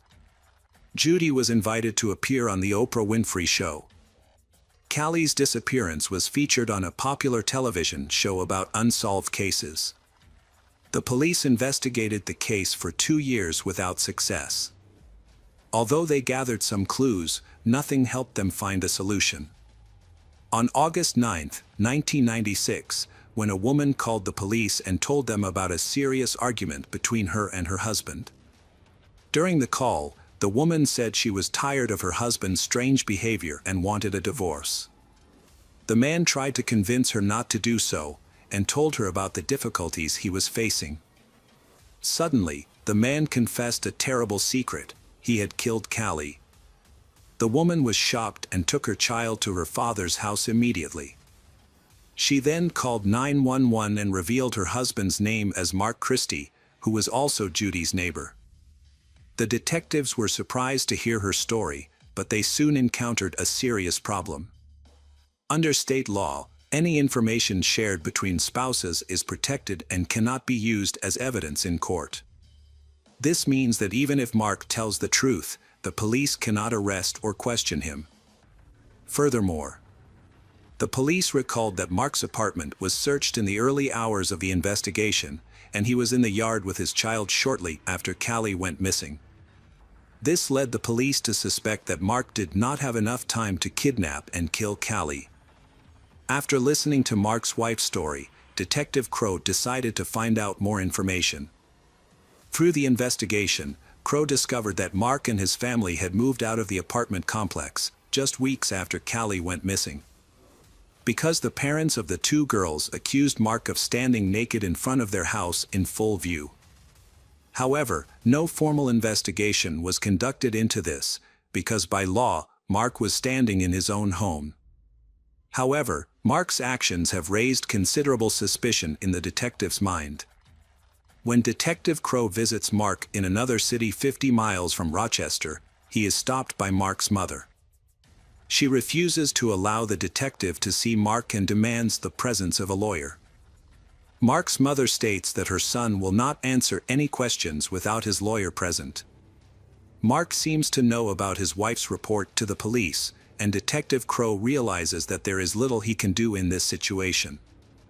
Mark's confession to his wife cannot be used as evidence in court. However, Detective Crow is not giving up yet. While talking to Mark's mother, he convinces Mark to agree to answer some questions about Callie's case. Crow suggests that they go to a nearby restaurant and chat over coffee. Mark agrees, but only if Crow takes him to see his lawyer afterward. They stop at a nearby Italian restaurant. During this time, Detective Crow chatted with Mark in a friendly manner, trying not to pressure him. The tactic worked, and Mark began to speak. He expressed remorse for what he had done to Callie, saying that his actions had haunted him for the past 2 years. According to Crow, Mark kept seeing Callie's picture in newspapers and flyers, and her face seemed to follow him everywhere. To avoid scaring Mark, Crow approached the conversation cautiously. Although he had known Mark since the early days of the investigation, this was not their first conversation. Crow told Mark that he had fooled the entire police team. Mark responded that he did not want to boast, but the way he had disposed of the bike was very clever. Mark asked Crow if he wanted to know the details, but he warned that he would only talk about the bike and not reveal any more information. Crow tried to keep his tone light and friendly to avoid scaring Mark and gather as much information as possible. Mark wanted Crow to know that Callie's tricycle had been stored in his apartment for 3 days since Callie had gone missing. Mark knew that the police would search all apartments without a warrant because it was protocol when a child was in danger. Mark quickly decided to disassemble the bike into small parts and hide them in hard-to-find places in the apartment. Mark carefully hid some of the parts in his clothes and put them in the closet, while the other parts were put in small bags and hidden in his car. Mark then slowly disposed of these bags, storing them in places far from the apartment. During this time, the police were stationed at the exit of the apartment complex, checking each bike. Since they were only looking for Callie, these small bags did not attract their attention. Detective Crow sees an opportunity to get a full confession from Mark. So he begins to tell Mark that Callie's death may not have been his fault, but a tragic accident. Mark asks what sentence he could face, and Crow suggests that it could be around 25 years. Mark argues that it would be unfair for him to spend half his life behind bars, away from his wife and son. He also says that he has been living with his own personal grief for the past 2 years, and that should be taken into account when making a decision. Although these words may seem like an excuse, Crow continues his tactics. He advises Mark to ease his grief and tell what really happened. Mark says that he is willing to confess everything, but only after talking to a lawyer. Crow understands that the lawyer will not allow Mark to confess to the crime without evidence against him. So Crow told Mark that if he did not tell the truth, Callie's parents would never know what happened to Callie, or whether Callie suffered before she died. Mark replied, "Callie did not suffer." Crow felt that Mark was ready to confess, so he advised Mark to do the right thing for himself, his family, and God. Upon hearing this, Mark looked at Crow and finally admitted his crime. He reiterated that Callie did not suffer and confessed that he had strangled Callie. Mark added to his story that he had not done anything bad to Callie. However, Mark said that that evening, Callie came to his apartment and wanted to play with her 1.5-year-old son. Since he knew that Callie's mother would not agree to her coming to his house, Mark decided to keep quiet about it. When Callie entered the apartment, Callie went upstairs and went into the room to play with Mark's child. After about 10 minutes, Mark heard Callie's mother calling her name in the yard and became worried. Mark feared that Callie's mother would be angry that he had allowed her into the house without permission. Mark decided to go up to the and strangle Callie with his bare hands. Detective Crow questioned the accuracy of this story. It seemed that Mark had intended to lure Callie into his apartment by taking advantage of his wife's absence, and the excuse of playing with his son may have been just an excuse. There, Mark may have approached Callie, and when he heard Judy calling Callie's name, he feared that Callie would reveal what had just happened. In addition, Crow also recalled the detail that Judy had seen him wearing sneakers without laces, which he could have used as a deadly instrument. This means that the crime was not spontaneous, but planned by Mark. Mark tried to minimize the severity of his crime by changing some details in the story. But Detective Crow understood that if he spoke out his suspicions, Mark might change his mind and refuse to talk about what he did to Callie. So Detective Crow continued to act and listen to the story. Mark claimed that after the murder, he carried Callie's body into the kitchen and left her on the floor. He then took his son outside to create an alibi for himself, in order to divert the police's suspicions. Mark knew that Judy was calling his daughter's name in the yard. In order not to arouse suspicion, Mark wanted Judy to see him. Mark then returned home and placed the laundry basket on top of Callie's body, covering it with clothes. After a few minutes, he put the basket in the trunk of his car and took his son to work. At that time, many people were searching for Callie and no one paid attention to Mark. When he arrived at the company, Mark parked his car and left the laundry basket at the back door of the building.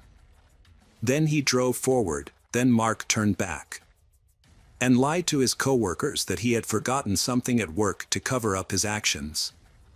Then Mark climbed onto a tank of liquid coolant and dropped Callie in, before tying a heavy metal object to Callie.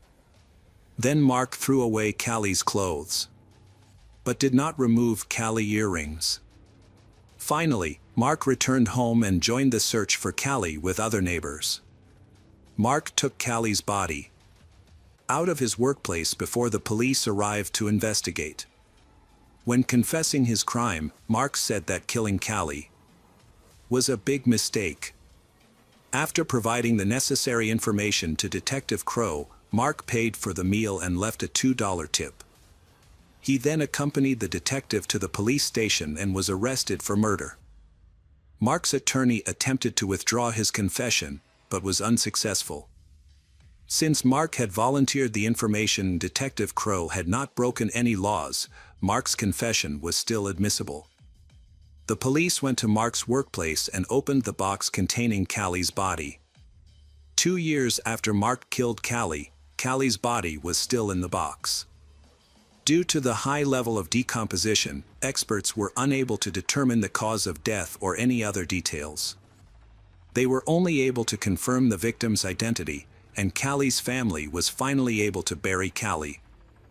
Mark pleaded guilty to the charges and was sentenced to a minimum of 25 years in prison. Mark's lawyer had previously negotiated a deal that would see the kidnapping charges dropped and Mark would face only the murder charge.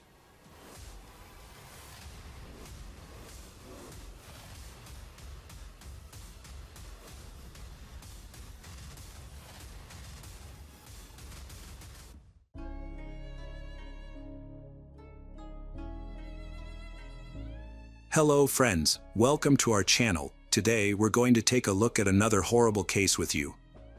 The case of Gabby Doolin. Gabby Doolin was born on December 26, 2007, in Scottsville, Kentucky, to her father, Brian Doolin, and mother, Amy Doolin. Scottsville is a small farming community where many people know each other. The town does not have many options for entertainment, so school sports are a big part of the locals' lives, especially soccer. Schools host regular games and tournaments, and for the locals, participating in sports is a tradition. Gabby's family is no exception. She has two older brothers, and her parents encouraged their children to participate in sports. When Gabby turned 7 in November 2015, her town prepared for the biggest football game of the year. Her school's football team would be playing against a team from another county. Gabby's older brother was on the football team, and she was on the cheerleading squad. The whole town was looking forward to the game. Gabby's family was going to the game, and Gabby convinced Brian and Amy to let her go with them. They initially planned to leave Gabby at home but eventually agreed to take her. When they got to the stadium, Gabby was excited to see her friends and asked her mom if she could hang out with them. Amy agreed but asked her to stay on campus and play with the other kids. During the entire time, Gabby kept running back and forth between her mom and her friends, playing and having a good time. Gabby also went to Brian in the announcer's room and asked for some money to buy snacks. After a while, Gabby's friends came up to Amy in the stands. Her mom took one look and noticed that Gabby wasn't among them. Gabby's friends asked her if she had seen Gabby and were worried. Amy said she hadn't seen Gabby in a while. She then asked why they were worried, and the girls explained that they had been playing hide and seek. Gabby had been assigned to look for them, and they had been hiding in the restroom. However, as time passed and Gabby had not arrived, the girls decided to leave the hideout to look for her. When they left the hideout, the girls could not find Gabby. They called her name and checked all the places they had played before, but Gabby seemed to have disappeared. The girls began to worry and thought that Gabby might have gone to the stands with her mother. After hearing the story, Amy began to panic and ran to her husband. Amy told Brian that Gabby was missing. Brian immediately began searching the area around the stadium. Meanwhile, Amy went to the snack bar where Gabby wanted to go and began looking for her there. After searching and finding no sign of Gabby outside the waiting areas around the stadium, Brian and Amy returned to the broadcast room and made an announcement over the loudspeaker in the hope that Gabby would hear them. This did not yield any results. Brian and Amy did not give up and continued to ask the people present to let them know if they knew where Gabby was. And several people joined them in the search for Gabby. They then continued to search the area around the stadium and asked the workers to light up the stadium areas with large lights. They also went deep into the surrounding areas of the baseball field, especially the small woods behind it. Despite their efforts, they still did not find her. It had been about a quarter of an hour since Gabby had gone missing, and Brian and Amy decided to call the police. The police arrived shortly after, heard what Gabby's parents and friends had to say, and immediately began an urgent search. While there had been previous missing persons cases, none had involved children. As such, they were rare in small towns, and the police were immediately faced with the worst-case scenario, especially when there were signs of crimes involving children, such as kidnappings and assaults. In that context, they were immediately faced with another difficult problem: the perpetrator could be at the stadium. This fact made the police alert and accelerated the investigation. The police realized that they did not have much time and that everyone would be going home soon. Therefore, they decided to stop the game and lock down the stadium, keeping everyone inside. The police closely guarded all exits to prevent anyone from sneaking out. To avoid disrupting the search efforts, the police did not inform people about what was happening.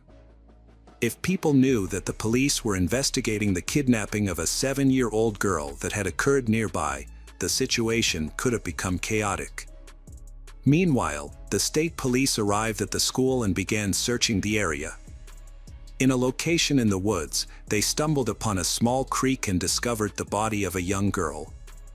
They identified the victim as Gabby and called an ambulance to take the body to the medical examiner's office. After a preliminary examination, the police determined that the girl's cause of death was asphyxiation, as there were obvious marks on her neck. Furthermore, part of the girl's clothing was missing, leading the police to suspect that Gabby had been sexually assaulted. Amy saw an ambulance near the woods and thought that the police had found her daughter, so she rushed there but was stopped by the police. They did not want her to see the horrific scene. The police were investigating the murder and decided to move everyone from the stadium to the school gym. They suspected that the killer might be among them and needed to find a way to identify him. The detectives spoke to Brian and Amy, telling them about what might have happened to Gabby.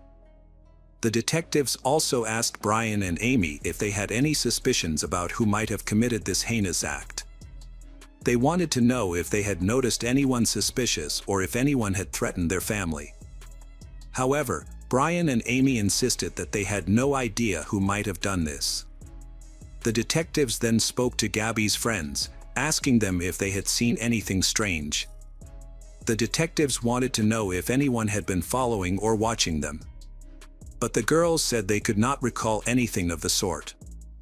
The police also took Gabby's friends to the gym and asked them to take a close look at the people present. They hoped that the girls might remember something. However, this did not lead to anything.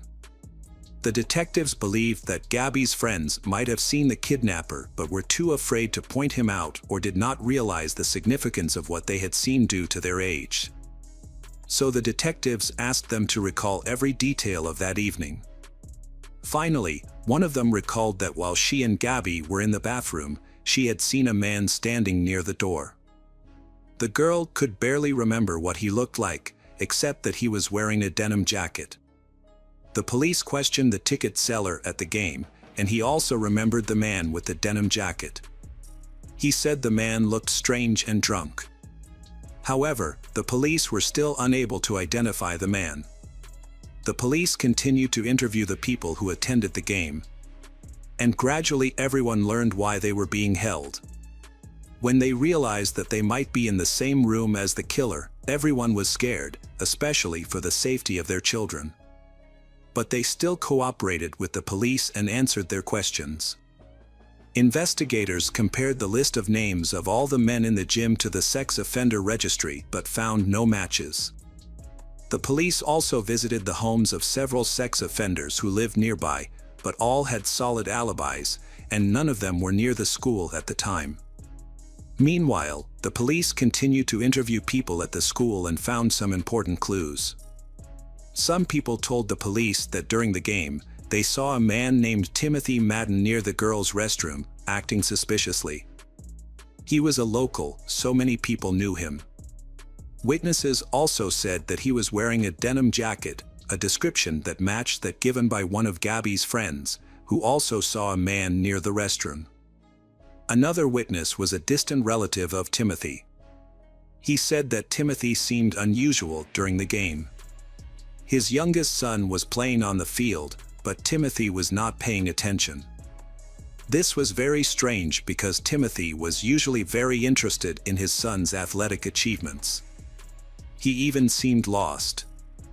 Other witnesses also said that Timothy's behavior seemed strange, which prompted investigators to talk to him. By nightfall, almost everyone at the school had been released. The officers decided to go and question Timothy, but they had first consulted with the local police chief. The police chief had known Timothy since childhood and thought that Timothy was unlikely to commit his crimes, citing that Timothy's criminal record was mostly clean, except for minor traffic fines. The officers then went to Timothy's home, where he lived with his wife and 5 children. When they arrived, the officers knocked on the door and Timothy answered.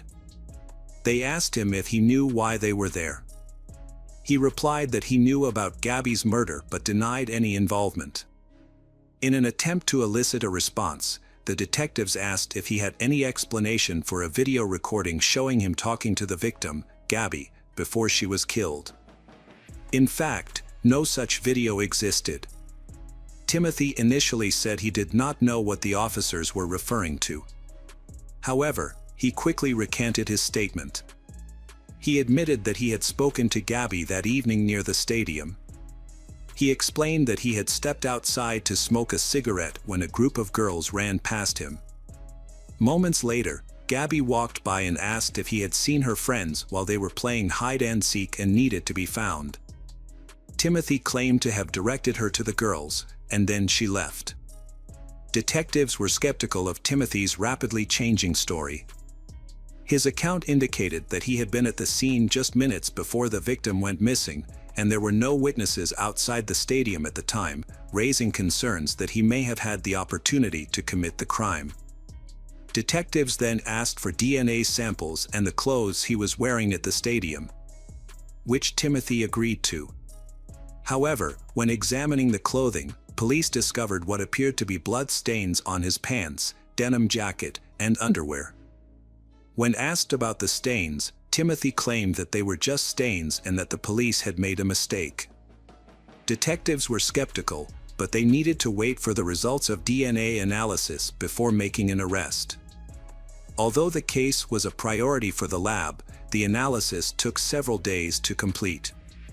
The medical examiner completed an autopsy and confirmed that Gabby's cause of death was indeed strangulation. They then took a biological sample from Timothy, which was sent to the lab for analysis. Police received an unexpected lead in the form of an anonymous letter reporting a suspicious man at the game. The letter included specific details, such as the make and model of the person's car and the license plate number. This allowed investigators to quickly identify the owner of the car. The owner of the car, a student who lived about half an hour's drive from Scottsville, was quickly questioned by police. However, he denied attending the game and claimed not to have heard of the murder. He also provided an alibi, saying he was at work that evening. Police checked his alibi and found it credible, eliminating him as a suspect. However, the anonymous letter writer was never identified, leaving questions about the letter writer's motives. It is possible that someone was trying to frame the innocent student or play a prank on him. Police received another lead after several people reported suspicious behavior by a local 16-year-old boy. He initially claimed to have attended the game, but later denied having done so. He also mentioned witnessing girls playing hide-and-seek. Upon further investigation, detectives discovered that the boy was Timothy Madden's son. Furthermore, they discovered that just 2 weeks before the murder, the boy had gotten into a heated argument with his father, even holding a knife to his father's neck and threatening to kill him. When the police learned of this information, they went to the boy to investigate. However, they needed the boy's parents to be present to conduct the investigation. The boy's mother refused to provide a DNA sample, preventing the police from conducting further investigation. Rumors about this investigation spread quickly in Scottsville. People began to talk about the police investigating the Madden family in connection with Gabby's murder. Various theories were put forward, with some people thinking that one of Madden's older sons might be the culprit. Others suspected Madden himself or thought that he might be covering for his sons. Gabby's parents also heard about these rumors and were shocked. Gabby's father had known Timothy since 3rd grade and knew the family well. Their sons had played football together, and their daughters had cheered together. The two families were very close, even sitting next to each other at games. So Gabby's parents found it hard to believe that anyone in the Madden family could be involved in the murder. After rumors spread throughout the town, the Madden's eldest son, then 20, began exchanging information with local officers on social media using profanity and threats, asking them to keep their distance from his family. Due to the content of his threats, the police were forced to arrest him immediately and discovered that he had an outstanding warrant for his arrest in another town. Specifically, he was suspected of assaulting a teenage girl. After being brought in for questioning, he insisted that he was not the perpetrator of the murder and that he was simply upset about the accusations against his family. Importantly, he said he had been at his cousin's house in a nearby town on the night of the murder. He also agreed to provide a DNA sample to assist in the investigation. Gabby's funeral took place on November 20th, 6 days after the murder, and was attended by hundreds of people from Scottsville and the surrounding areas. They raised a significant amount of money to help Gabby's parents cover funeral expenses. Meanwhile, the DNA analysis of Timothy and his son had been completed at the lab, and the samples had been compared to the blood and semen samples collected. The results of the analysis showed that the DNA evidence was a perfect match. The semen found on Gabby's body belonged to Timothy Madden, and the blood on Timothy's clothing belonged to Gabby. As soon as this information was available, detectives notified Brian and Amy of the discovery of the killer. At the same time, the police also went to Timothy's house and arrested him. When Timothy was taken to the police station, he shouted to reporters that he was innocent. He later explained that the blood on his clothes was from scratching himself while passing through a fence. This contradicted his initial statement to the police that it was not blood but mud. With the DNA evidence matching, the investigators took the case to court, and the prosecution announced that they would seek the death penalty. During the preparation for trial, Timothy's lawyer asserted that his client was innocent and that the source of the evidence was questionable. The lawyer argued that Timothy was at the stadium at the time of the murder to film the game. However, Timothy himself told the police that he had seen Gabby at the same time. The attorney also pointed out that although Gabby's body was found in a creek, Timothy's clothes were dry when he returned to the stadium, raising questions about the accuracy of the evidence. Timothy's mother claimed that her son returned home in clean clothes, did not appear to be upset, and behaved as usual. However, the prosecution argued that the suspect's semen found on the victim's body disproved all of these arguments. The presence of semen could not be explained otherwise, and therefore Timothy's involvement in the case could not be denied. The police believe that Timothy's account of that evening contained some truth. He may have left the stadium during the game and encountered Gabby, who was looking for her friend. Since Gabby knew Timothy well, she may have approached him and asked for information about her friends. That may have been when Timothy came up with a plan, suggesting that the friends had run into the woods behind the baseball field and offering to escort Gabby there. When Gabby and Timothy were only a few hundred meters from the school, Timothy could have attacked Gabby and then returned to his friends. For years after the murder, in 2019, the parties began discussing a plea deal. The prosecution proposed to overturn the death penalty and exchange it for a life sentence on the condition that Timothy admitted his guilt. Brian and Amy agreed to this decision because the wait for trials was a heavy burden for them. They also worried that if the trial began, they would have to attend hearings for months, reliving the pain of their daughter's death all over again. Timothy eventually agreed and confessed. However, the agreement did not require him to reveal the details of what he had done. He only had to admit his guilt. This did not satisfy Gabby's family, who wanted Timothy to fully admit what he had done to their daughter. During Timothy's trial, the atmosphere became tense when Brian loudly yelled at Timothy. Eventually, the judge had to intervene, suspend the trial, and order the men to be separated. As a result, Timothy was sentenced to life in prison and served his sentence in a maximum security prison.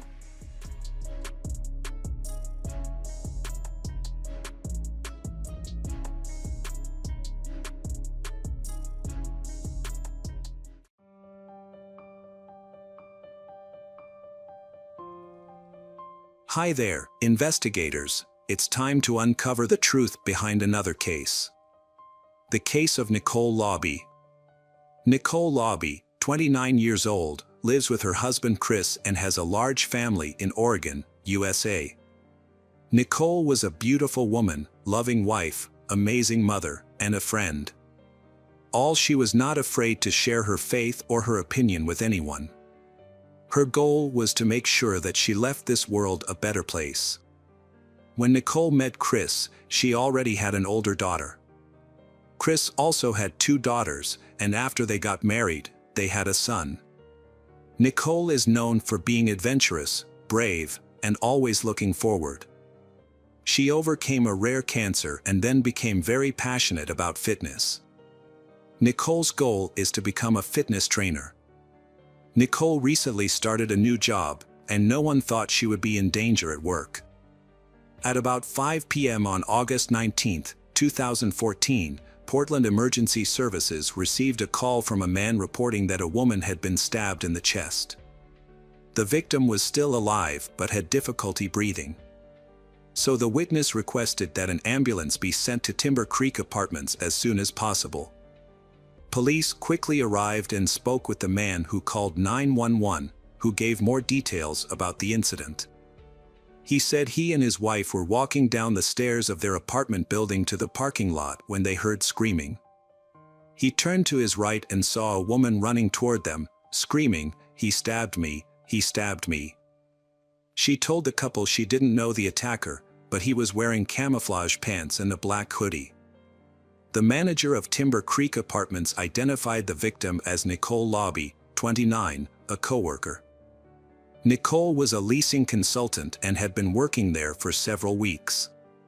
On August 19, during her work hours, she drove a trolley around the complex delivering letters asking for lease renewals. Along with each letter, Nicole gave each resident a balloon tied to a bag of popcorn. When she was done, she marked each apartment on a map in the trolley. Based on Nicole's notes and the map, detectives determined that the attack may have occurred on a specific stairwell in Timber Creek at the time residents heard Nicole screaming. The attacker may have been waiting for her under this stairwell. There was also a trail of blood from the stairwell and flyers scattered at the bottom of the stairs. During the Washington County Sheriff's Office investigation, several witnesses reported seeing a suspicious young man wearing a black hoodie and camouflage pants near Timber Creek at the time of the attack. Combining the reports and the timing of the sightings, detectives determined the suspect's route through Timber Creek. More than 20 officers were involved in this intensive investigation, assisted by canine dogs. The Washington County Search and Rescue Team searched the woods along Cedar Mill Creek, a stream that runs through the Timber Creek residence. During the search, they found several items that were sent to a lab for analysis. Detectives did not disclose the exact findings but said they were investigating every possibility. Investigators are trying to figure out what caused the attack, which took place in broad daylight at an apartment complex with more than 1,000 residents. They have contacted Nicole's husband, Chris Lobby, and informed him of the incident. The police took several steps to identify the attacker. It was not a robbery, and the attacker did not attempt to remove her clothing. This suggested that the motive for the murder might have been a personal dispute. This theory led detectives to her husband, Chris. Chris cooperated with the police and answered questions about his 4-year marriage to Nicole. Investigations revealed that he was at daycare picking up his son at the time of the attack. Therefore, Chris could not have been the attacker. Meanwhile, while interviewing residents at Timber Creek Apartments, the police found 2 more witnesses who saw a man wearing a black hoodie and orange pants. They saw this man, who had similar features to the suspect, running across the street without looking back. Around the same time the attack on Nicole took place, a hooded man was seen running toward the houses across from Timber Creek Apartments. Detectives, working with witnesses, drew up a sketch of the suspect and quickly circulated it throughout the city, even appearing on television news. The city urged anyone who recognized the familiar facial features to report the incident. Detectives also worked with informants to find clues about the killer. The sketch led to several leads. A man said his son knew a man who matched the sketch. His name was Taylor, and he had recently threatened others with a knife. Police found Taylor and brought him in for questioning. Taylor said strange things and seemed to have mental problems. When asked about Nicole, he did not hesitate to admit that he had killed her. However, Taylor's testimony was inconsistent, as he only mentioned information that had already been in the newspaper and gave irrelevant details. As a result, the police eliminated him as a suspect. After the sketch of the suspect appeared in the newspaper, the police received a tip about a man named Nick who had a criminal history. Nick looked similar to the suspect in the sketch. However, he had never done anything similar to what happened to Nicole.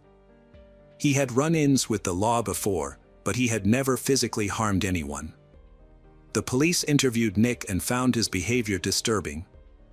When asked about Nicole and the crime, he denied any involvement and asked for a lawyer. The police then obtained a search warrant for Nick's home. They found a black hoodie and orange pants, but the hoodie did not match the witness description because it had a bright white logo on the front. Nick's clothes were sent for analysis, but no evidence was found linking him to the crime. Nick's phone records also showed that he was not near the scene of the attack. As a result, the police eliminated Nick as a suspect, and the case went cold. Nicole's family is going through a very difficult time. In an interview with reporters, Chris Lobby shared that he can't stop thinking about what happened to Nicole. He said, "The hard thing is that there are so many unanswered questions. I keep thinking about what happened, different scenarios, and there are no answers to any of them." The police were concerned that the perpetrator might strike again, and their worries became a reality. 3 weeks after Nicole's death, on September 13, 2014, the Eugene Police Department received an alarming call. Eugene is a city about 100 miles from Portland. On that day, a resident was attacked while leaving a bar near Autzen Stadium. Heather Miller, 39, had gone to a bar near the stadium to watch the game. Around 8 p.m., when the game ended, Heather decided to go home. The streets were almost deserted. As she left the bar, she tried to call a taxi but realized her phone was dead. So she decided to walk closer to the stadium to catch one more easily. As she walked along the sidewalk, she noticed someone following her. As she crossed the street and turned around, she saw the man behind her was still following her. She walked faster but was suddenly hit in the back of the head, knocking her unconscious. When she woke up, she found herself face to face with her attacker, who had pulled down her pants in an attempt to sexually assault her. Heather tried to reason with her attacker. She said she had a daughter and begged to see her again, but he continued to beat her. Heather described that every time she spoke, she was punched in the face. Eventually, Heather realized that the only way to survive was to pretend to be dead. She closed her eyes and remained silent. When the attacker thought he had achieved his goal, he ran away. Despite the brutal beating, Heather found the strength to stand up and go out into the street. A minute later, a car stopped and the driver called 911. An ambulance arrived and rushed her to the hospital. Heather regained consciousness and spoke to a detective who arrived shortly afterward. At this time, neither of them knew that the attacker had been arrested at the police station. There was a park near the scene of the attack. A police officer on duty that night saw a man running, stopped him, and saw that his hands and shoes were bloody. The police arrested him and called a patrol car to take him to the station. Jamie Tinoco, 17, was young but had been noticed by the police many times. At the time of his arrest, he was on probation for illegal possession. Jamie had been using drugs since he was 12, and his parents had no control over him. Jamie had dropped out of high school since his freshman year and was arrested for driving without a license the day before the attack on Heather, but was released shortly after. During questioning, Jamie confessed to attacking Heather. The man was completely calm and nonchalant, believing he had done nothing wrong. His actions led the Eugene Police Department to suspect that Heather was not his first victim. Police released his photo, hoping that other women affected by him would come forward. Soon after, detectives investigating Nicole Lobby's death saw a photo of Jamie released by Eugene Police. They believed Jamie matched the sketch of the suspect they had. Further investigation revealed that Jamie lived with his parents in Portland and that their apartment was across the street from Timber Creek, which further fueled their suspicions that he was involved in Nicole Lobby's death. Detectives questioned Jamie about Nicole's case, hoping that he would admit to assaulting her, as he had confessed to attacking Heather Miller. However, Jamie insisted that he had nothing to do with Nicole's death and refused to answer questions. Police needed to find evidence to link him to Nicole Lobby's death. As mentioned earlier, Jamie lived across the street from his parents at Timber Creek Apartments. As a result, the police obtained a search warrant for his parents' apartment. They found a black hoodie and orange pants in Jamie's room and sent them to a lab for analysis. However, the lab results were disappointing, with no trace of Nicole's DNA on any of Jamie's belongings, and the investigation seemed to hit a dead end. While there is no evidence to prove that Jamie killed Nicole, there is enough evidence to link him to the attack on Heather Miller. He did not deny his actions and seemed proud of being a young thug. At his trial in connection with the attack on Heather Miller, he smiled and said he had no remorse for his actions. Jamie had broken away from a group of delinquent teens on a trip supervised by the Washington County Juvenile Department. He followed Heather, attacked her from behind, and dragged her into the bushes near Atson Stadium. Heather said she still has nightmares and flashbacks and chipped her front teeth after the attack. She has had to find a new job. The injuries she suffered in the attack, including a broken nose, required reconstructive surgery to recover. "There's not a day that goes by that I don't think about what happened," she said in Lane County District Court. "I pray that Jamie will never have the opportunity to do this to another person and impact their life the way he impacted mine." Heather Miller held hands with two family members as she sat with more than a dozen supporters before reading her statement aloud. Jamie grinned in court as the victim recounted the horrifying details of the attack she endured. When the judge asked why Jamie was smiling, he replied that he did not know. The judge called Jamie's lack of remorse appalling and labeled him a danger to the community, then imposed the maximum sentence.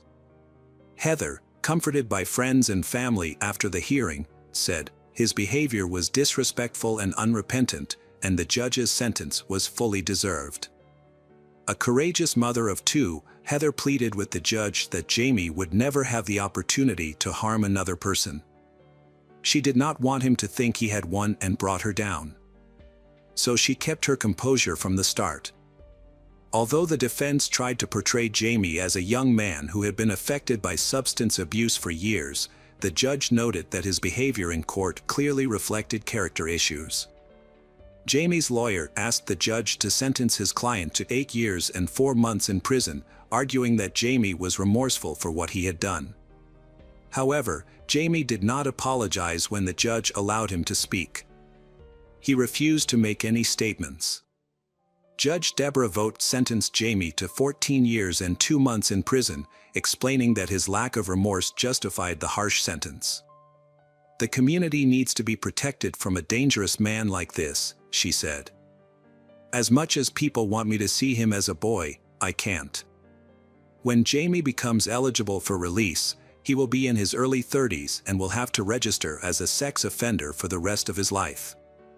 As for Heather, Her family said she is looking forward to starting a new job and being able to move on with her life. Meanwhile, investigators decided to take advantage of Jamie's ego to get him to confess. They questioned him about Nicole Lobby's death. The detectives told him that he would get more respect in prison if the other inmates knew that he was not only the coward who attacked one woman from behind but also the one who killed another. After a few minutes of silence, Jamie began talking about Nicole, saying that he didn't mean to kill her. He wanted to feel the sensation of stabbing someone, but he didn't mean to kill Nicole, just hurt her. He said that when he was walking from his apartment to Timber Creek, he saw Nicole park her car and bring a balloon to her second-floor apartment. As Nicole climbed the stairs, he hid behind the car, then ran up the stairs and stabbed Nicole when she turned around. Jamie said he chose Nicole because he thought she would be an easy target. When asked if he would try to force Nicole to have sex, like he did with Heather Miller, he casually replied, "Oh, I've thought about it. I would."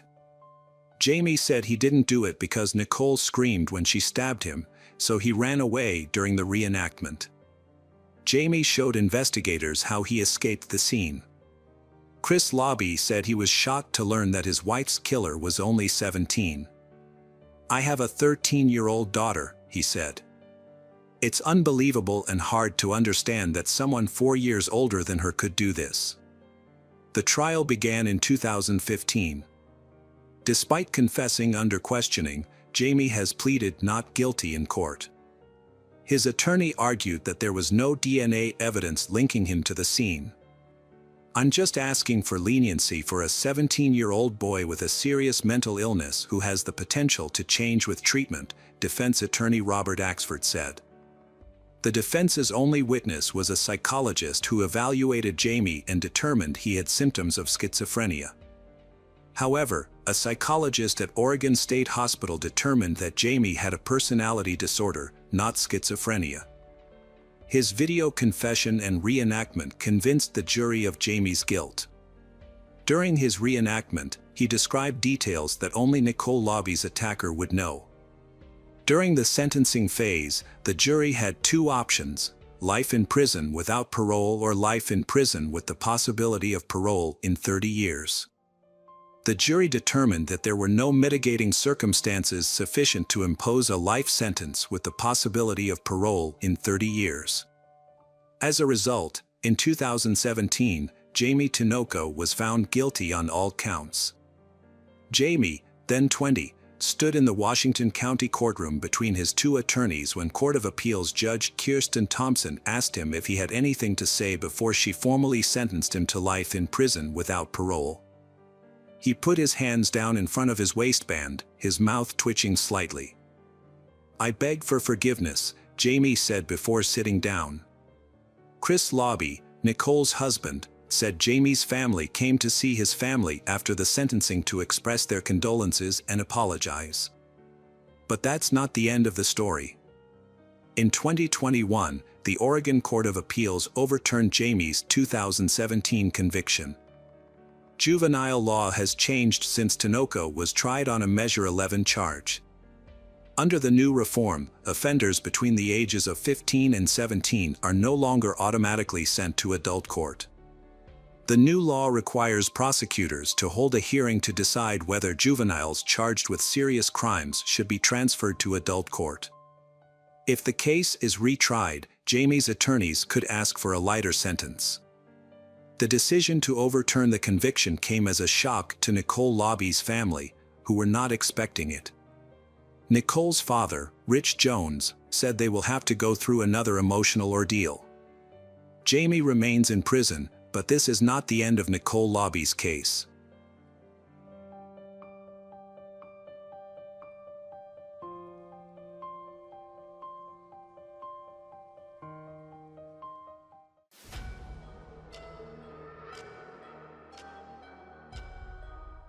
Hello again, true crime fans. We've got another mysterious case to explore.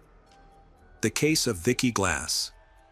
Vicky Glass was born on September 21, 1979 in Stockton-on-Tees, a small town in the northeast of England, on the banks of the River Tees. She has an older sister named Claire, who is 1 year older. When Vicky was 6 years old, her parents, Deborah and Anthony, decided to divorce. Her mother, Deborah, later married another man named Colin Goodall, and Vicky had a half-sister named Cheryl and a brother named Thomas. Although her parents divorced, they continued to live in Stockton. Vicky developed a passion for music from an early age, becoming a big fan of Michael Jackson and the musical Cats. Between the ages of 13 and 18, she joined a local jazz band and often performed with her friends. After graduating from Blackstone High School, Vicky continued her studies at the academy and earned 5 college degrees. However, her life changed dramatically. At 18, Vicky fell in with a bad group of friends and began her drug addiction. Her illegal activities were mainly in the Cannon Park and Gresham areas of Middleborough, near her home. Her illegal activities were mainly in the Cannon Park and Gresham areas of Middleborough, near her hometown. In 1999, Vicky became homeless and contracted severe pneumonia.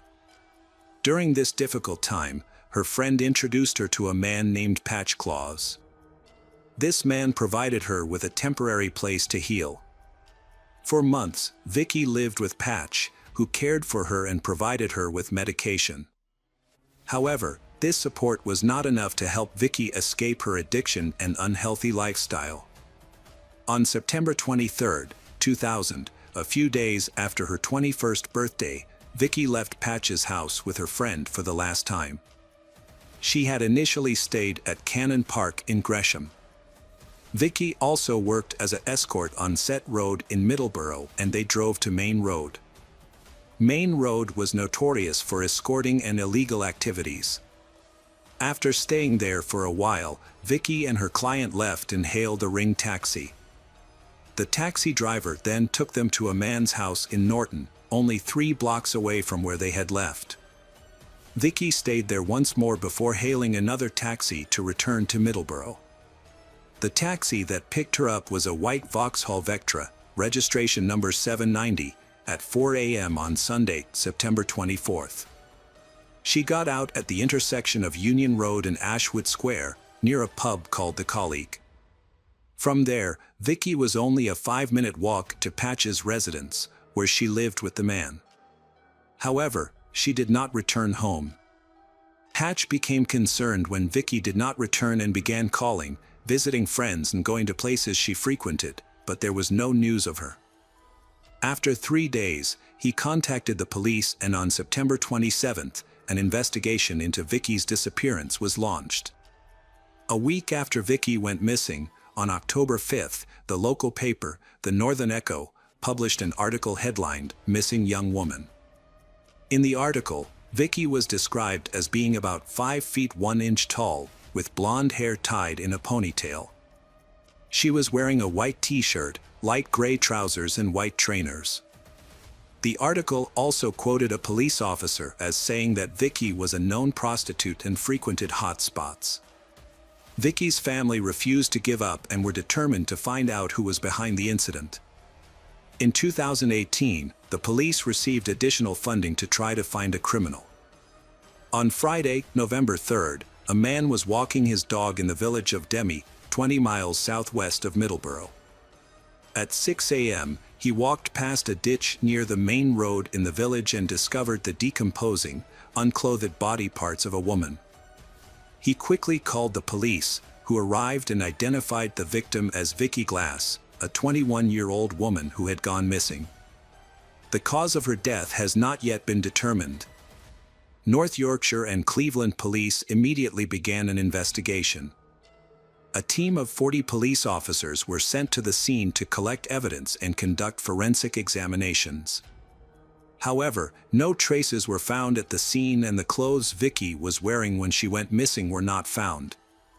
Detective Brian Dan, who is leading the investigation, has appealed to journalists to contact anyone who knew Vicky, spoke to her, and has any information that could help the investigation. As Demi was a popular tourist destination, police appealed to anyone who might have been in the area to contact them. Police noted that the car that brought Vicky to the village may have stopped on the roadside outside the village before entering the village and asked people to be aware of this stop. On November 13, 2000, Vicky's mother Deborah addressed the press appealing for witnesses to her daughter's disappearance. Police placed a picture of Vicky in the pub where she was last reported missing, as well as in other areas of the city where sex workers were known to operate. By November 20th, police had interviewed nearly 500 people and received more than 150 statements. Those interviewed included former clients of Vicky and drivers who used the Cannon Park overnight car park where Vicky and other sex workers often worked. The police laid flowers on her grave where her body was found. They then appealed to the public for any information that might help them find the culprit. Two men in Vicky's family tried to stay calm, appealing for the public's cooperation in the investigation. Meanwhile, Vicky's mother, Deborah, was extremely distraught and could not attend the ceremony. After questioning many people, the police found important information. They said that about 12 prostitutes may have information related to Vicky's disappearance. The police began a more thorough investigation. In March, the police began to closely monitor lorry drivers stopping at Cannon Park car park. Next, the police arrested a 39-year-old man from Grimsby, but he was released on bail and his identity is still kept secret from the public. On January 9, 2002, police arrested a 47-year-old man on suspicion of being involved in Vicky's case. 2 days after his arrest, on January 11th, the man's name was given as Eric Coates. He was a resident of South North Yorkshire and lived about 45 miles south of Middleborough. Eric regularly used the services of prostitutes and was a client of Vicky. This was the third time Eric had been questioned about Vicky's disappearance. Police searched his home, where he lived with his parents. Police said Eric could not provide an alibi for his whereabouts on the day Vicky went missing, although he did mention that he may have been at his home because it was his father's birthday that evening. Eric Coates later gave an interview to the Northern Echo, saying that, according to rumors, Vicky had been murdered over a drug debt and that he did not want anyone else to die like that. He also expressed hope that a criminal would be found. Police found no clear evidence and Eric was released without charge. In July 2002, Cleveland police announced their intention to question another suspect, John Taylor. John had been sentenced to life in prison for the kidnap and murder of 16-year-old Leanne Turner in Leeds, West Yorkshire. He kidnapped Leanne Turner while she was shopping in the city centre on Christmas Eve 2000, took her home and brutally murdered her. Leanne's body was found 9 months later by Cleveland Police Inspector Jim Tate. Policeman Jim Tate told the press about the progress of the investigation, but no further information about John Taylor was available in connection with Vicky's case. To mark the second anniversary of Vicky's death, in September 2002, her mother, Deborah, held a press conference appealing for help from the media. In her heartbreaking speech, she shared the pain she had suffered since losing her child and how she had considered suicide because she could not bear the pain. After a long delay, a further investigation into Vicky's case was launched. However, when this investigation was carried out in August 2003, the results of Vicky's autopsy could not determine the cause of death. This was because Vicky's body had decomposed so badly over time that many of her body parts, including major organs and some bones, were missing. The subsequent investigation also found no signs of injury or abuse to Vicky. Later that year, Vicky's mother, Deborah, and stepfather Colin visited the site in Denny where Vicky's body was found to pay their respects. They were followed by reporters from ITV. In a 20-second video, Deborah can be seen fighting back tears as she says Vicky did not deserve to die like that. Gordon Lamp from Cleveland Police also said that despite 10 years having passed, they would continue to try to find the criminal responsible for Vicky's death. 10 years after Vicky's death on September 24, 2010, her parents spoke to reporters for information and discussed the emotional pain caused by the decade-long hunt for her killer. Her mother, Deborah, said she thinks about Vicky every day and cannot get over her loss. Vicky's mother, Deborah, died in 2015 at the age of 55, and will never know who was responsible for her daughter's death. In 2017, Cleveland police, along with Crime Commissioner Barry Coppinger, applied for special funding from the Home Office to fund the investigation of 3 old criminal cases, including Vicky Glass's case. The story of Vicky Glass, it all started with her disappearance, but the reason why she was killed is still a big question. Currently, the mystery of Vicky's death is still unsolved, and this causes unbearable pain to her family and friends. People continue to search for answers and hope to catch the culprit responsible for Vicky's tragic death, but unfortunately, after all these years, the culprit is still not found.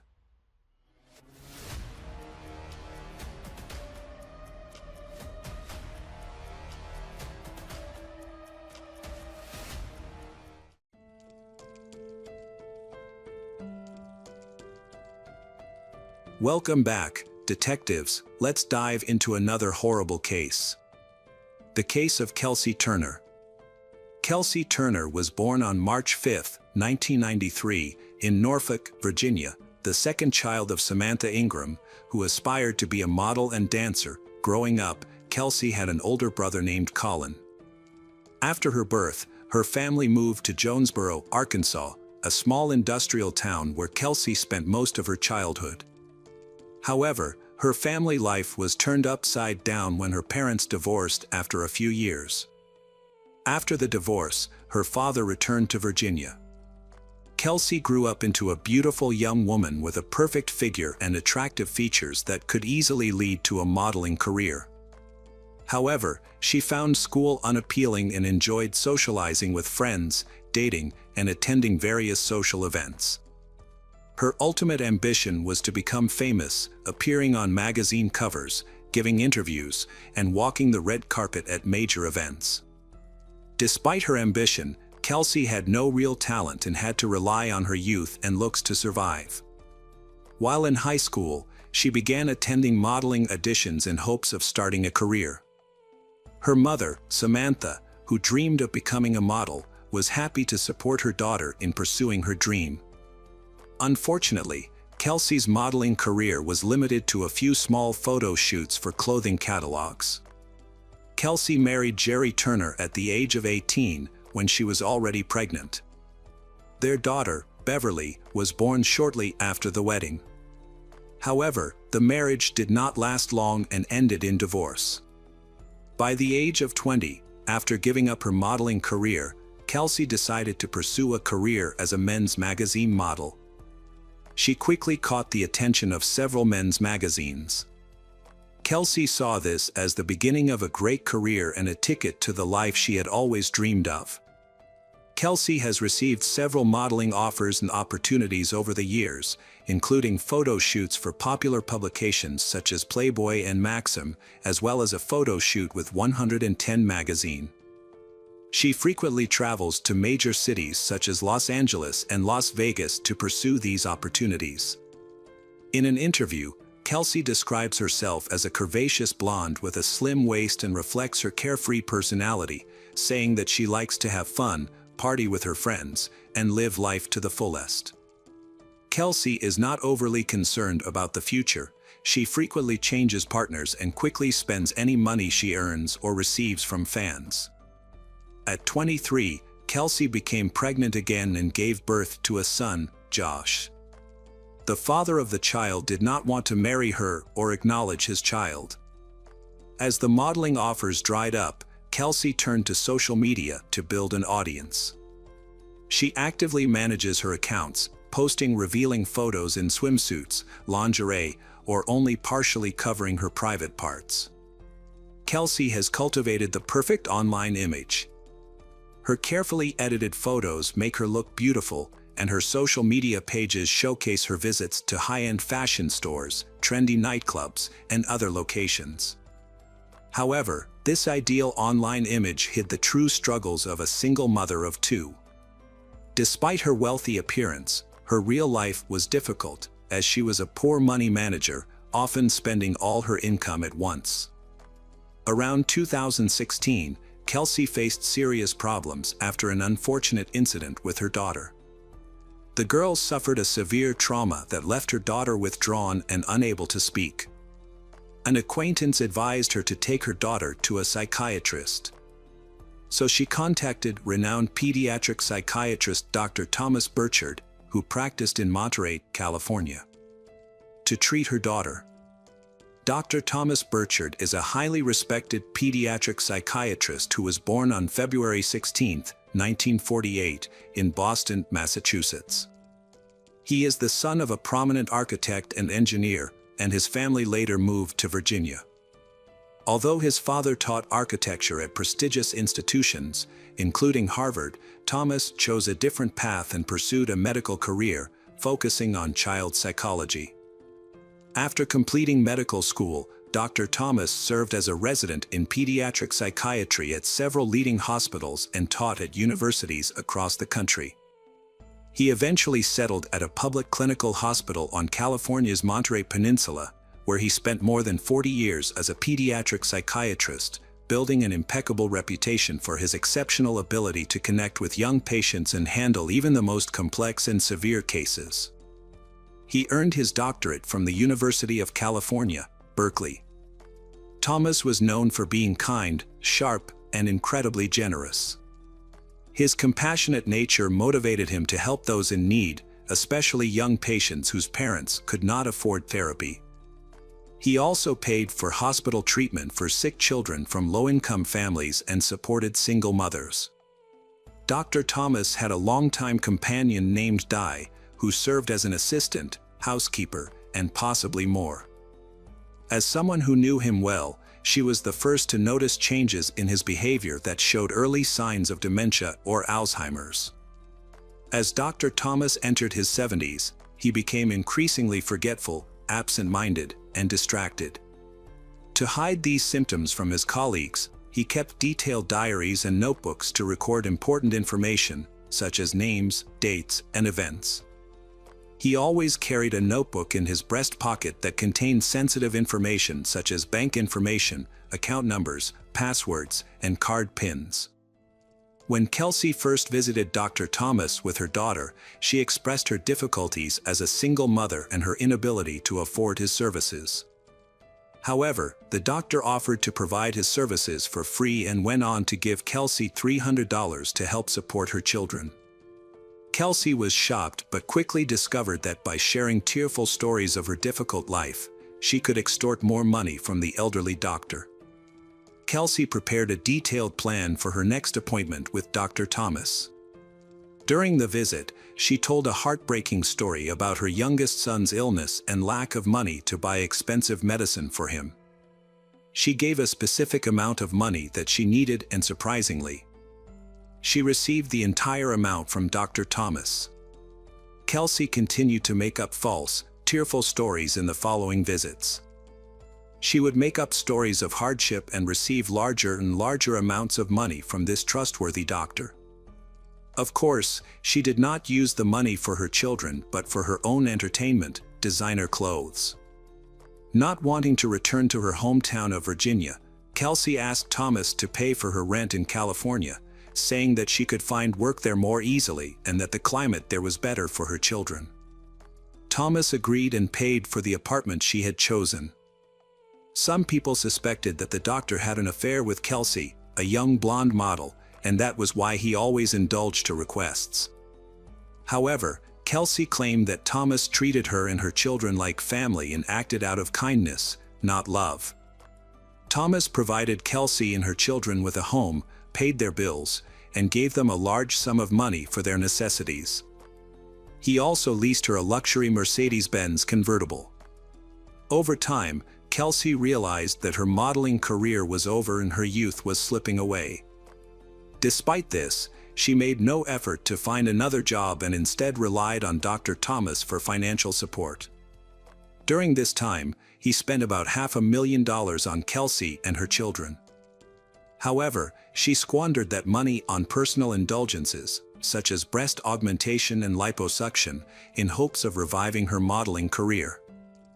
Kelsey's excessive spending and partying lifestyle led to her neglecting her children. This eventually led to her ex-husband, who had one sole custody of their daughter through the courts, stripping Kelsey of her parental rights.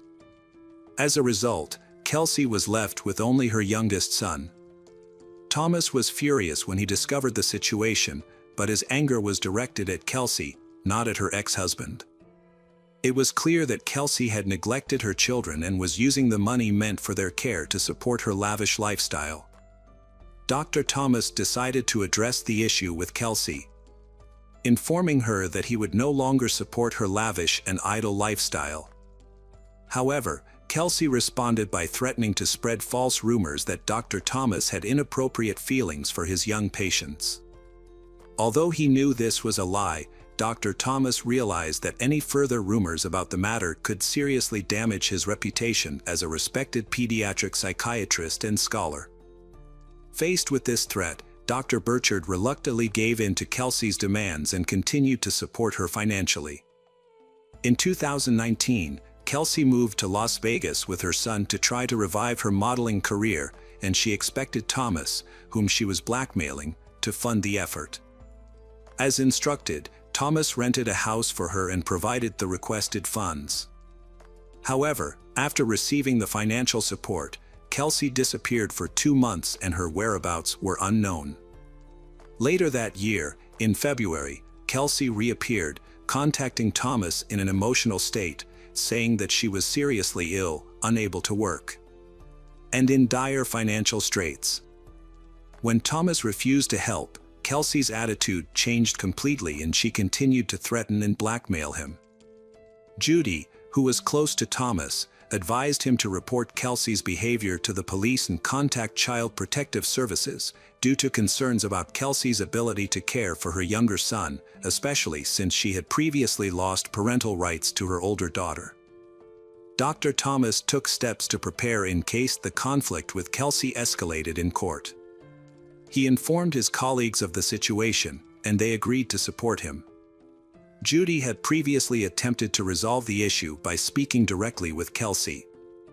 Unfortunately, her efforts only resulted in Kelsey threatening retaliation.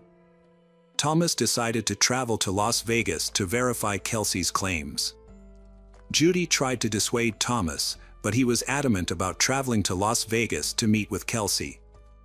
Judy also offered to accompany him as a friend for support, but Dr. Thomas insisted on handling the matter himself. He finally set off on March 1, 2019. On the morning of March 7th, a group of tourists got lost while traveling through Nevada.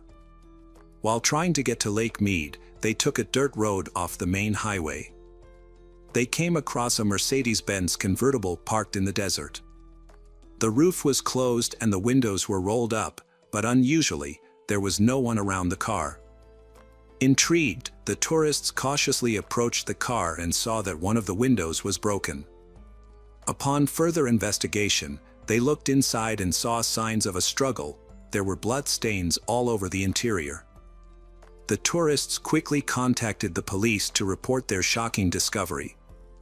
Police arrived at the scene around noon and discovered an unbearable stench. The source of the smell was quickly identified when police opened the trunk. Inside, they found the body of an elderly man hidden under a pile of furniture and rags. Beside him was a blood-stained baseball bat. The victim was later identified as Dr. Thomas, who had been missing for 5 days. Judy reported Dr. Thomas missing on March 2nd when she was unable to reach him at their scheduled meeting time. She immediately suspected something terrible had happened and contacted the police, hoping he would be found alive. The autopsy revealed numerous serious injuries to Thomas's body. These included scratches, bruises, and superficial cuts, as well as a severe head injury that may have been caused by a baseball bat found in the trunk of the car next to him. Part of his ear was severed, and his hands had multiple cuts that suggested a desperate attempt to defend himself. Thomas's face also had noticeable bruises with a unique printed pattern. Most shocking was the evidence that the man had been placed in the trunk of the car while still alive and injured, eventually suffocating from the intense desert heat. The investigation focused on Kelsey Turner as the prime suspect, as the car at the crime scene had been rented under her name. Judy had provided the police with Kelsey's address, which matched the location Dr. Thomas had visited. However, when the police arrived at the scene, they found the house empty. Although no one was there, the house showed signs of a hasty cleanup. Containers of cleaning products were scattered throughout the house and the air smelled strongly of household chemicals, suggesting that someone had tried to erase any evidence of the crime. The house was occupied by Kelsey, her 4-year-old son, and her new boyfriend, John Logan Kennison, along with 2 neighbors, Diana Pina and Jeremy Eric. All had fled, making them suspects, as Kelsey could not have inflicted such injuries on the doctor or placed his body in the trunk of her car herself. Jeremy Eric was the only person the police interviewed. He explained that he and his girlfriend had left Kelsey's house while the doctor was still alive. According to Jeremy, his girlfriend had been drinking heavily and began flirting with Thomas, trying to extort money from him, similar to Kelsey's tactics. This made Kelsey extremely angry, as she accused Jeremy's girlfriend of trying to steal Thomas from her. The situation became worse, and Jeremy had to quickly move his girlfriend out of the house to avoid a fight. He did not return for several days and was unaware of what had happened after he left. During the investigation, the police learned from Judy that Dr. Thomas kept a notebook with his bank account information and passwords, which he frequently lost. When they searched, they discovered that the notebook was missing. Furthermore, 2 of Dr. Thomas's accounts showed significant withdrawals on March 3rd, after which Thomas's accounts and cards were immediately closed. On March 21st, in Stockton, California, police arrested Kelsey and her boyfriend for attempting to withdraw money again. It was later discovered that the couple had stayed in various motels with a child, paid in cash, and moved frequently. They initially attempted to drain all of Thomas's accounts but were unsuccessful. They then attempted to withdraw more money with the intention of fleeing to Mexico but were prevented by the accounts being closed. Diana, a neighbor who was at Kelsey's home that night, cooperated with police and shared her account of what happened on the night of March 7th.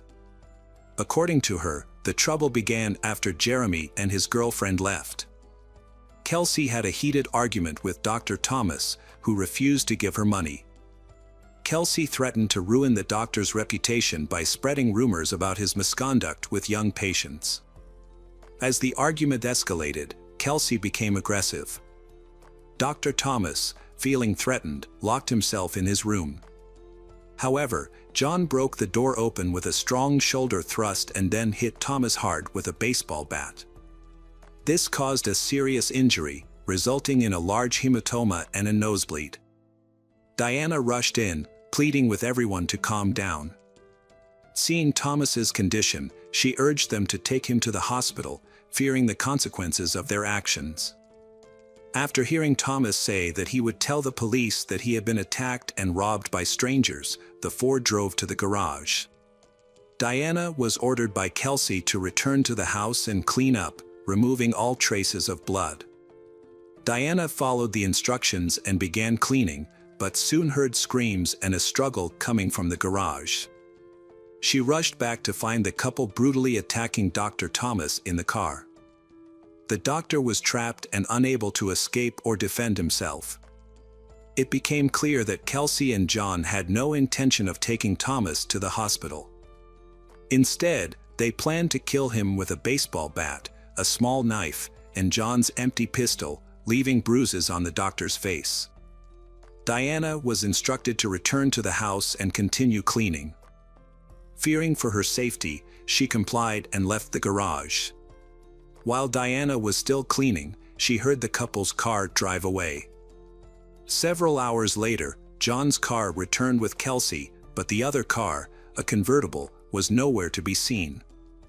Diana remained unaware of the convertible's location until she heard about a car found in the desert with a body in the trunk. Diana chose to cooperate with the police from the start by agreeing to a plea deal and sharing all relevant information she knew. This decision resulted in a reduced sentence for tampering with evidence, serving just 3 years in prison. John Logan Kennison was convicted of murder and sentenced to 45 years in prison with the possibility of parole after 18 years. Kelsey Turner's trial was more complicated. After her arrest, she announced that she was pregnant, causing significant delays in the trial. While in custody, she gave birth to a baby girl who, along with her son, was placed under the protection of social services, as none of Kelsey's relatives were willing to take on the responsibility. Kelsey Turner was sentenced to 25 years in prison in January 2023, with the possibility of parole after serving at least 10 years. She is currently serving her sentence at the Florence McClure Correctional Center for Women in Las Vegas.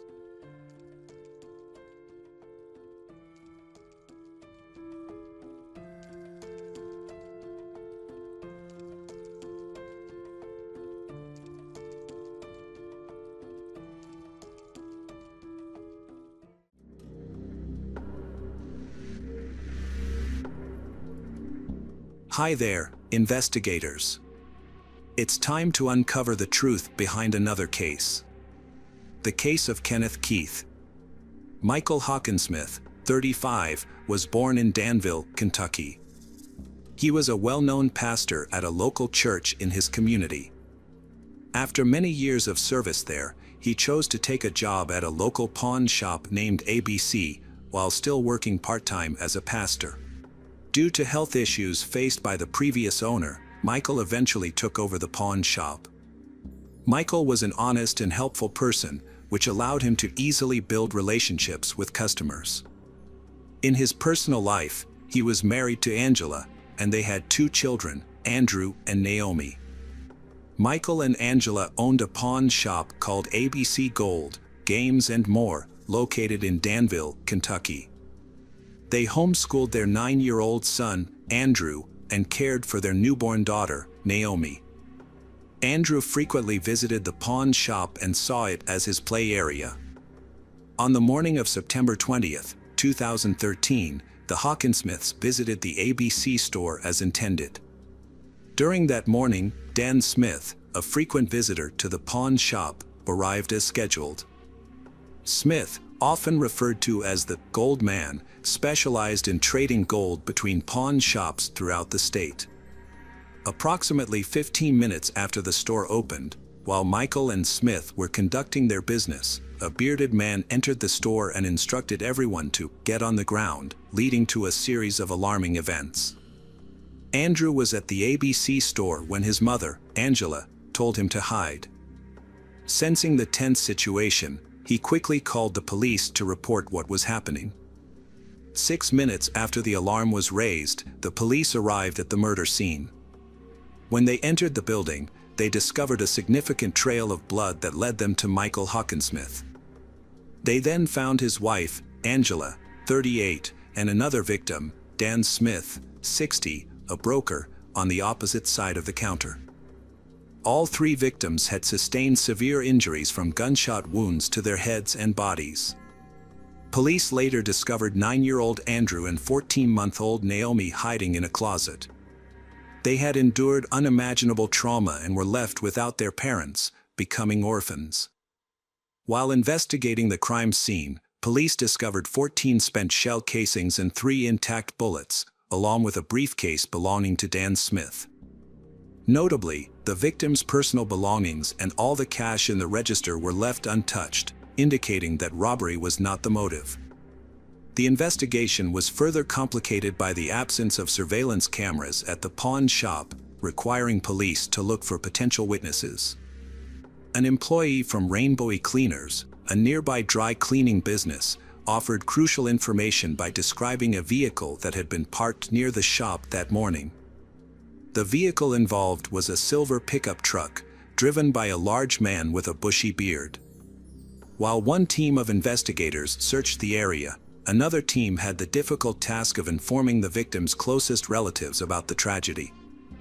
Michael's parents were heartbroken by the news but felt grateful that their grandchildren, Andrew and Naomi, had survived. The tragic news also reached the daughter of the third victim, Dan Smith. Dan was involved in buying precious metals and was knowledgeable about his field, which helped him connect with various people. His business often required him to handle large sums of cash, sometimes reaching hundreds of thousands of dollars. Police began to suspect that Dan Smith might have been the main target of the criminal.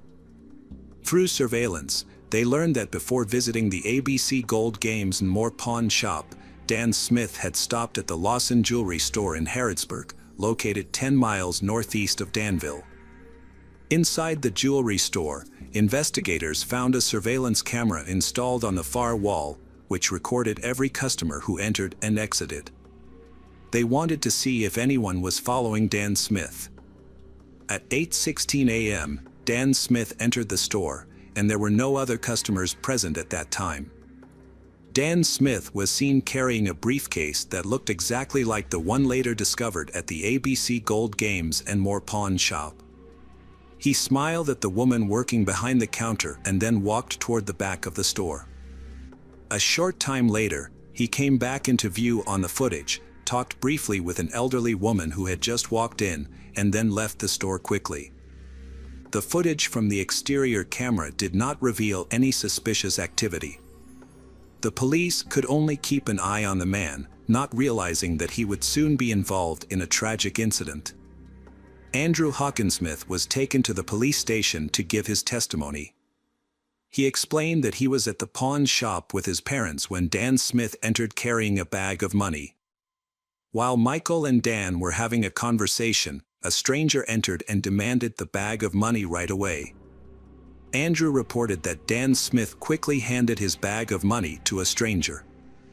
He mentioned that his father asked the man to stop, but the man shot his father with a handgun that looked like the one Andrew usually played with. Following this, his mother told him to take his younger sister, Naomi, to the back of the store and hide in the closet. Andrew grabbed his sister and found a hiding spot. At that moment, the criminal aimed a gun at Angela. The 9-year-old boy suspected the stranger was after money. He described the stranger as a very tall man with a fake-looking beard, matching what a witness from Rainbow Cleaners had reported. During their investigation, the police looked closely at the Hawkinsmith family's business. They found out that the ABC Gold Games and More pawn shop was actually owned by Steve Devine. Usually, he was present during transactions on Fridays with Dan Smith, but on the morning of September 20th, he was not there. This absence raised alarms, and finding out where he was became a major priority. Steve Devine reported an allergic reaction that morning, leading him to cancel all his appointments. His wife supported his account. Additionally, his alibi and the absence of a silver pickup truck in his possession helped clear him as a suspect. Steve Devine explained that there were no surveillance cameras in the pawn shop because the previous owner, Kenneth Allen Keith, had removed the security system. The new owner had not yet installed a replacement. Kenneth Allen Keith, 48, is a pastor, just like Michael Hawkinsmith. After being diagnosed with brain cancer, he sold his pawn shop.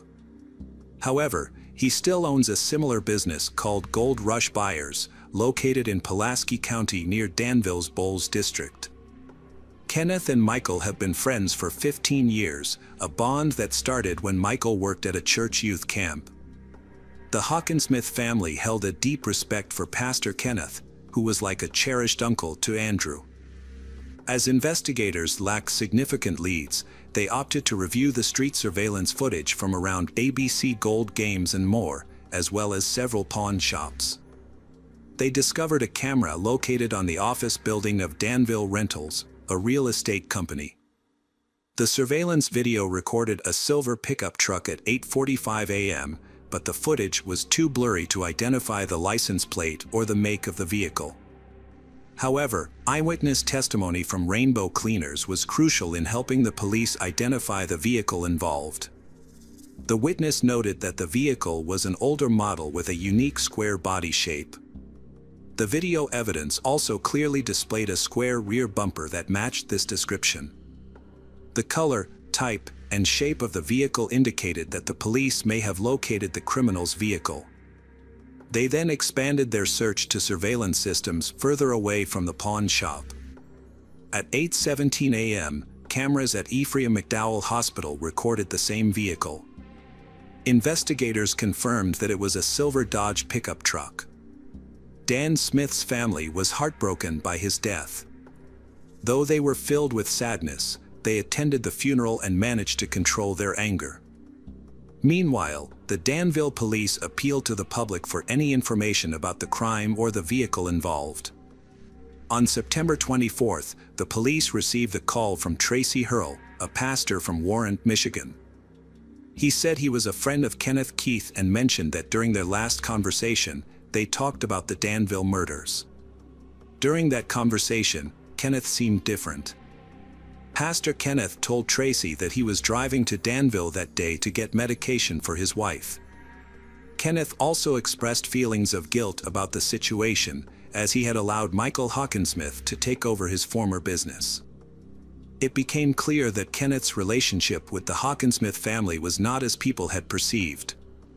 Tracy reported a conversation with Kenneth in which Kenneth accused Michael of being a fraud and claimed that Michael tried to take over his business. This raised suspicions and led to Kenneth being considered a suspect. To confirm Kenneth's alibi, investigators planned to check the surveillance footage from Good Neighbor Pharmacy, where Kenneth stated he bought medication for his wife at 9:24 a.m. Surveillance footage shows that Kenneth entered the pharmacy. However, just a few minutes before, he was not wearing a green jacket or a beard, which are significant features of a suspect. This does not eliminate the possibility that Kenneth could still be involved in the attack. Notably, there was a 6-minute interval between Andrew Hawkinsmith's call to the police and Kenneth's arrival at the pharmacy. The police investigated whether it was feasible to travel from the crime scene to Good Neighbor Pharmacy in just a few minutes. They determined that the trip took approximately 5 minutes, suggesting that Kenneth could have committed the murder, quickly driven to the pharmacy, and created a convincing alibi.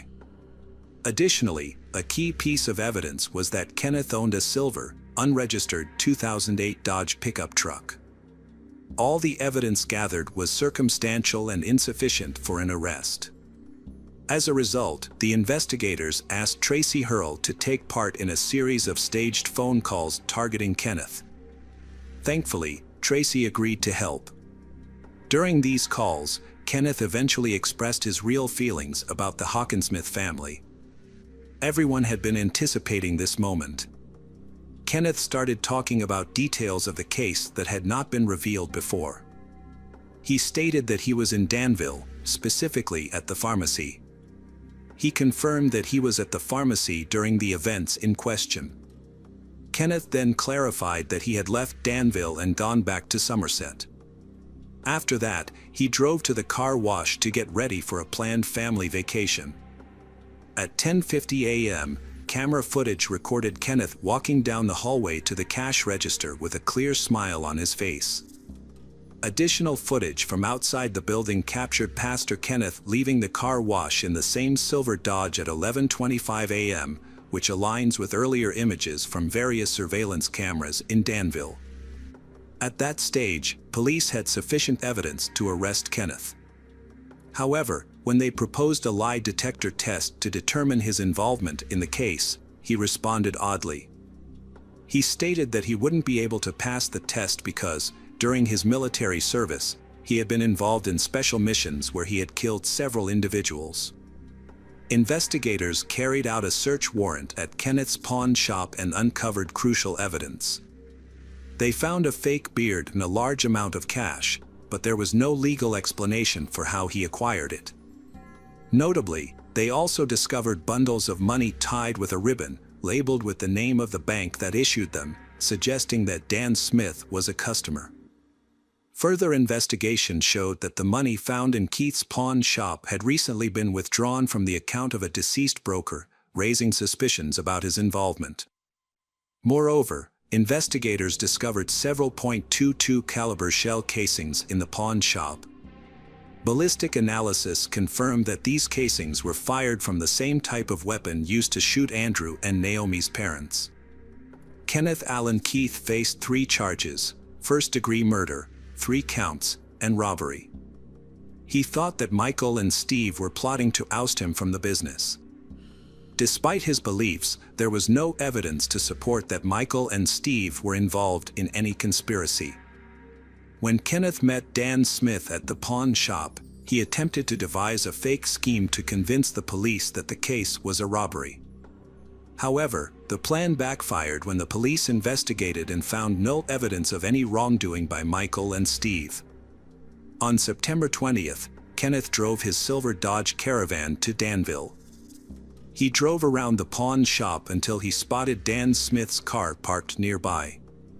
Kenneth then shot and killed Dan Smith, Michael Hawkinsmith, and Angela Hawkinsmith. After stealing all the cash, Kenneth calmly left the scene of the crime and went to the Good Neighbor Pharmacy. This visit was recorded by surveillance cameras, which helped him create a false alibi. Kenneth chose to wash his car in what seems to be an effort to eliminate any possible evidence that could be on it. Before his sentencing in 2017, Kenneth Allen Keith admitted guilt to all charges brought against him and was consequently sentenced to life in prison. In reflecting on the tragic events surrounding the Hawkinsmith family and Dan Smith, it's clear that this story resonates deeply with many. The heartbreak felt by the community underscores the fragility of trust, especially when betrayal comes from those we consider friends. As the investigation unraveled the chilling motives of Kenneth Allen Keith, it served as a poignant reminder of how quickly a normal day can transform into a nightmare. The innocence of the children, caught in such horrific circumstances, evokes a sense of profound empathy and admiration for their resilience. Furthermore, this case highlights the essential need for safety measures in our communities, reminding us of the importance of vigilance and awareness in our everyday lives. While the final sentencing brought some sense of justice, the emotional scars left on the families and the broader community will linger long after. Ultimately, may we take these lessons to heart, cherishing our loved ones and fostering a spirit of compassion and understanding in the face of unimaginable sorrow.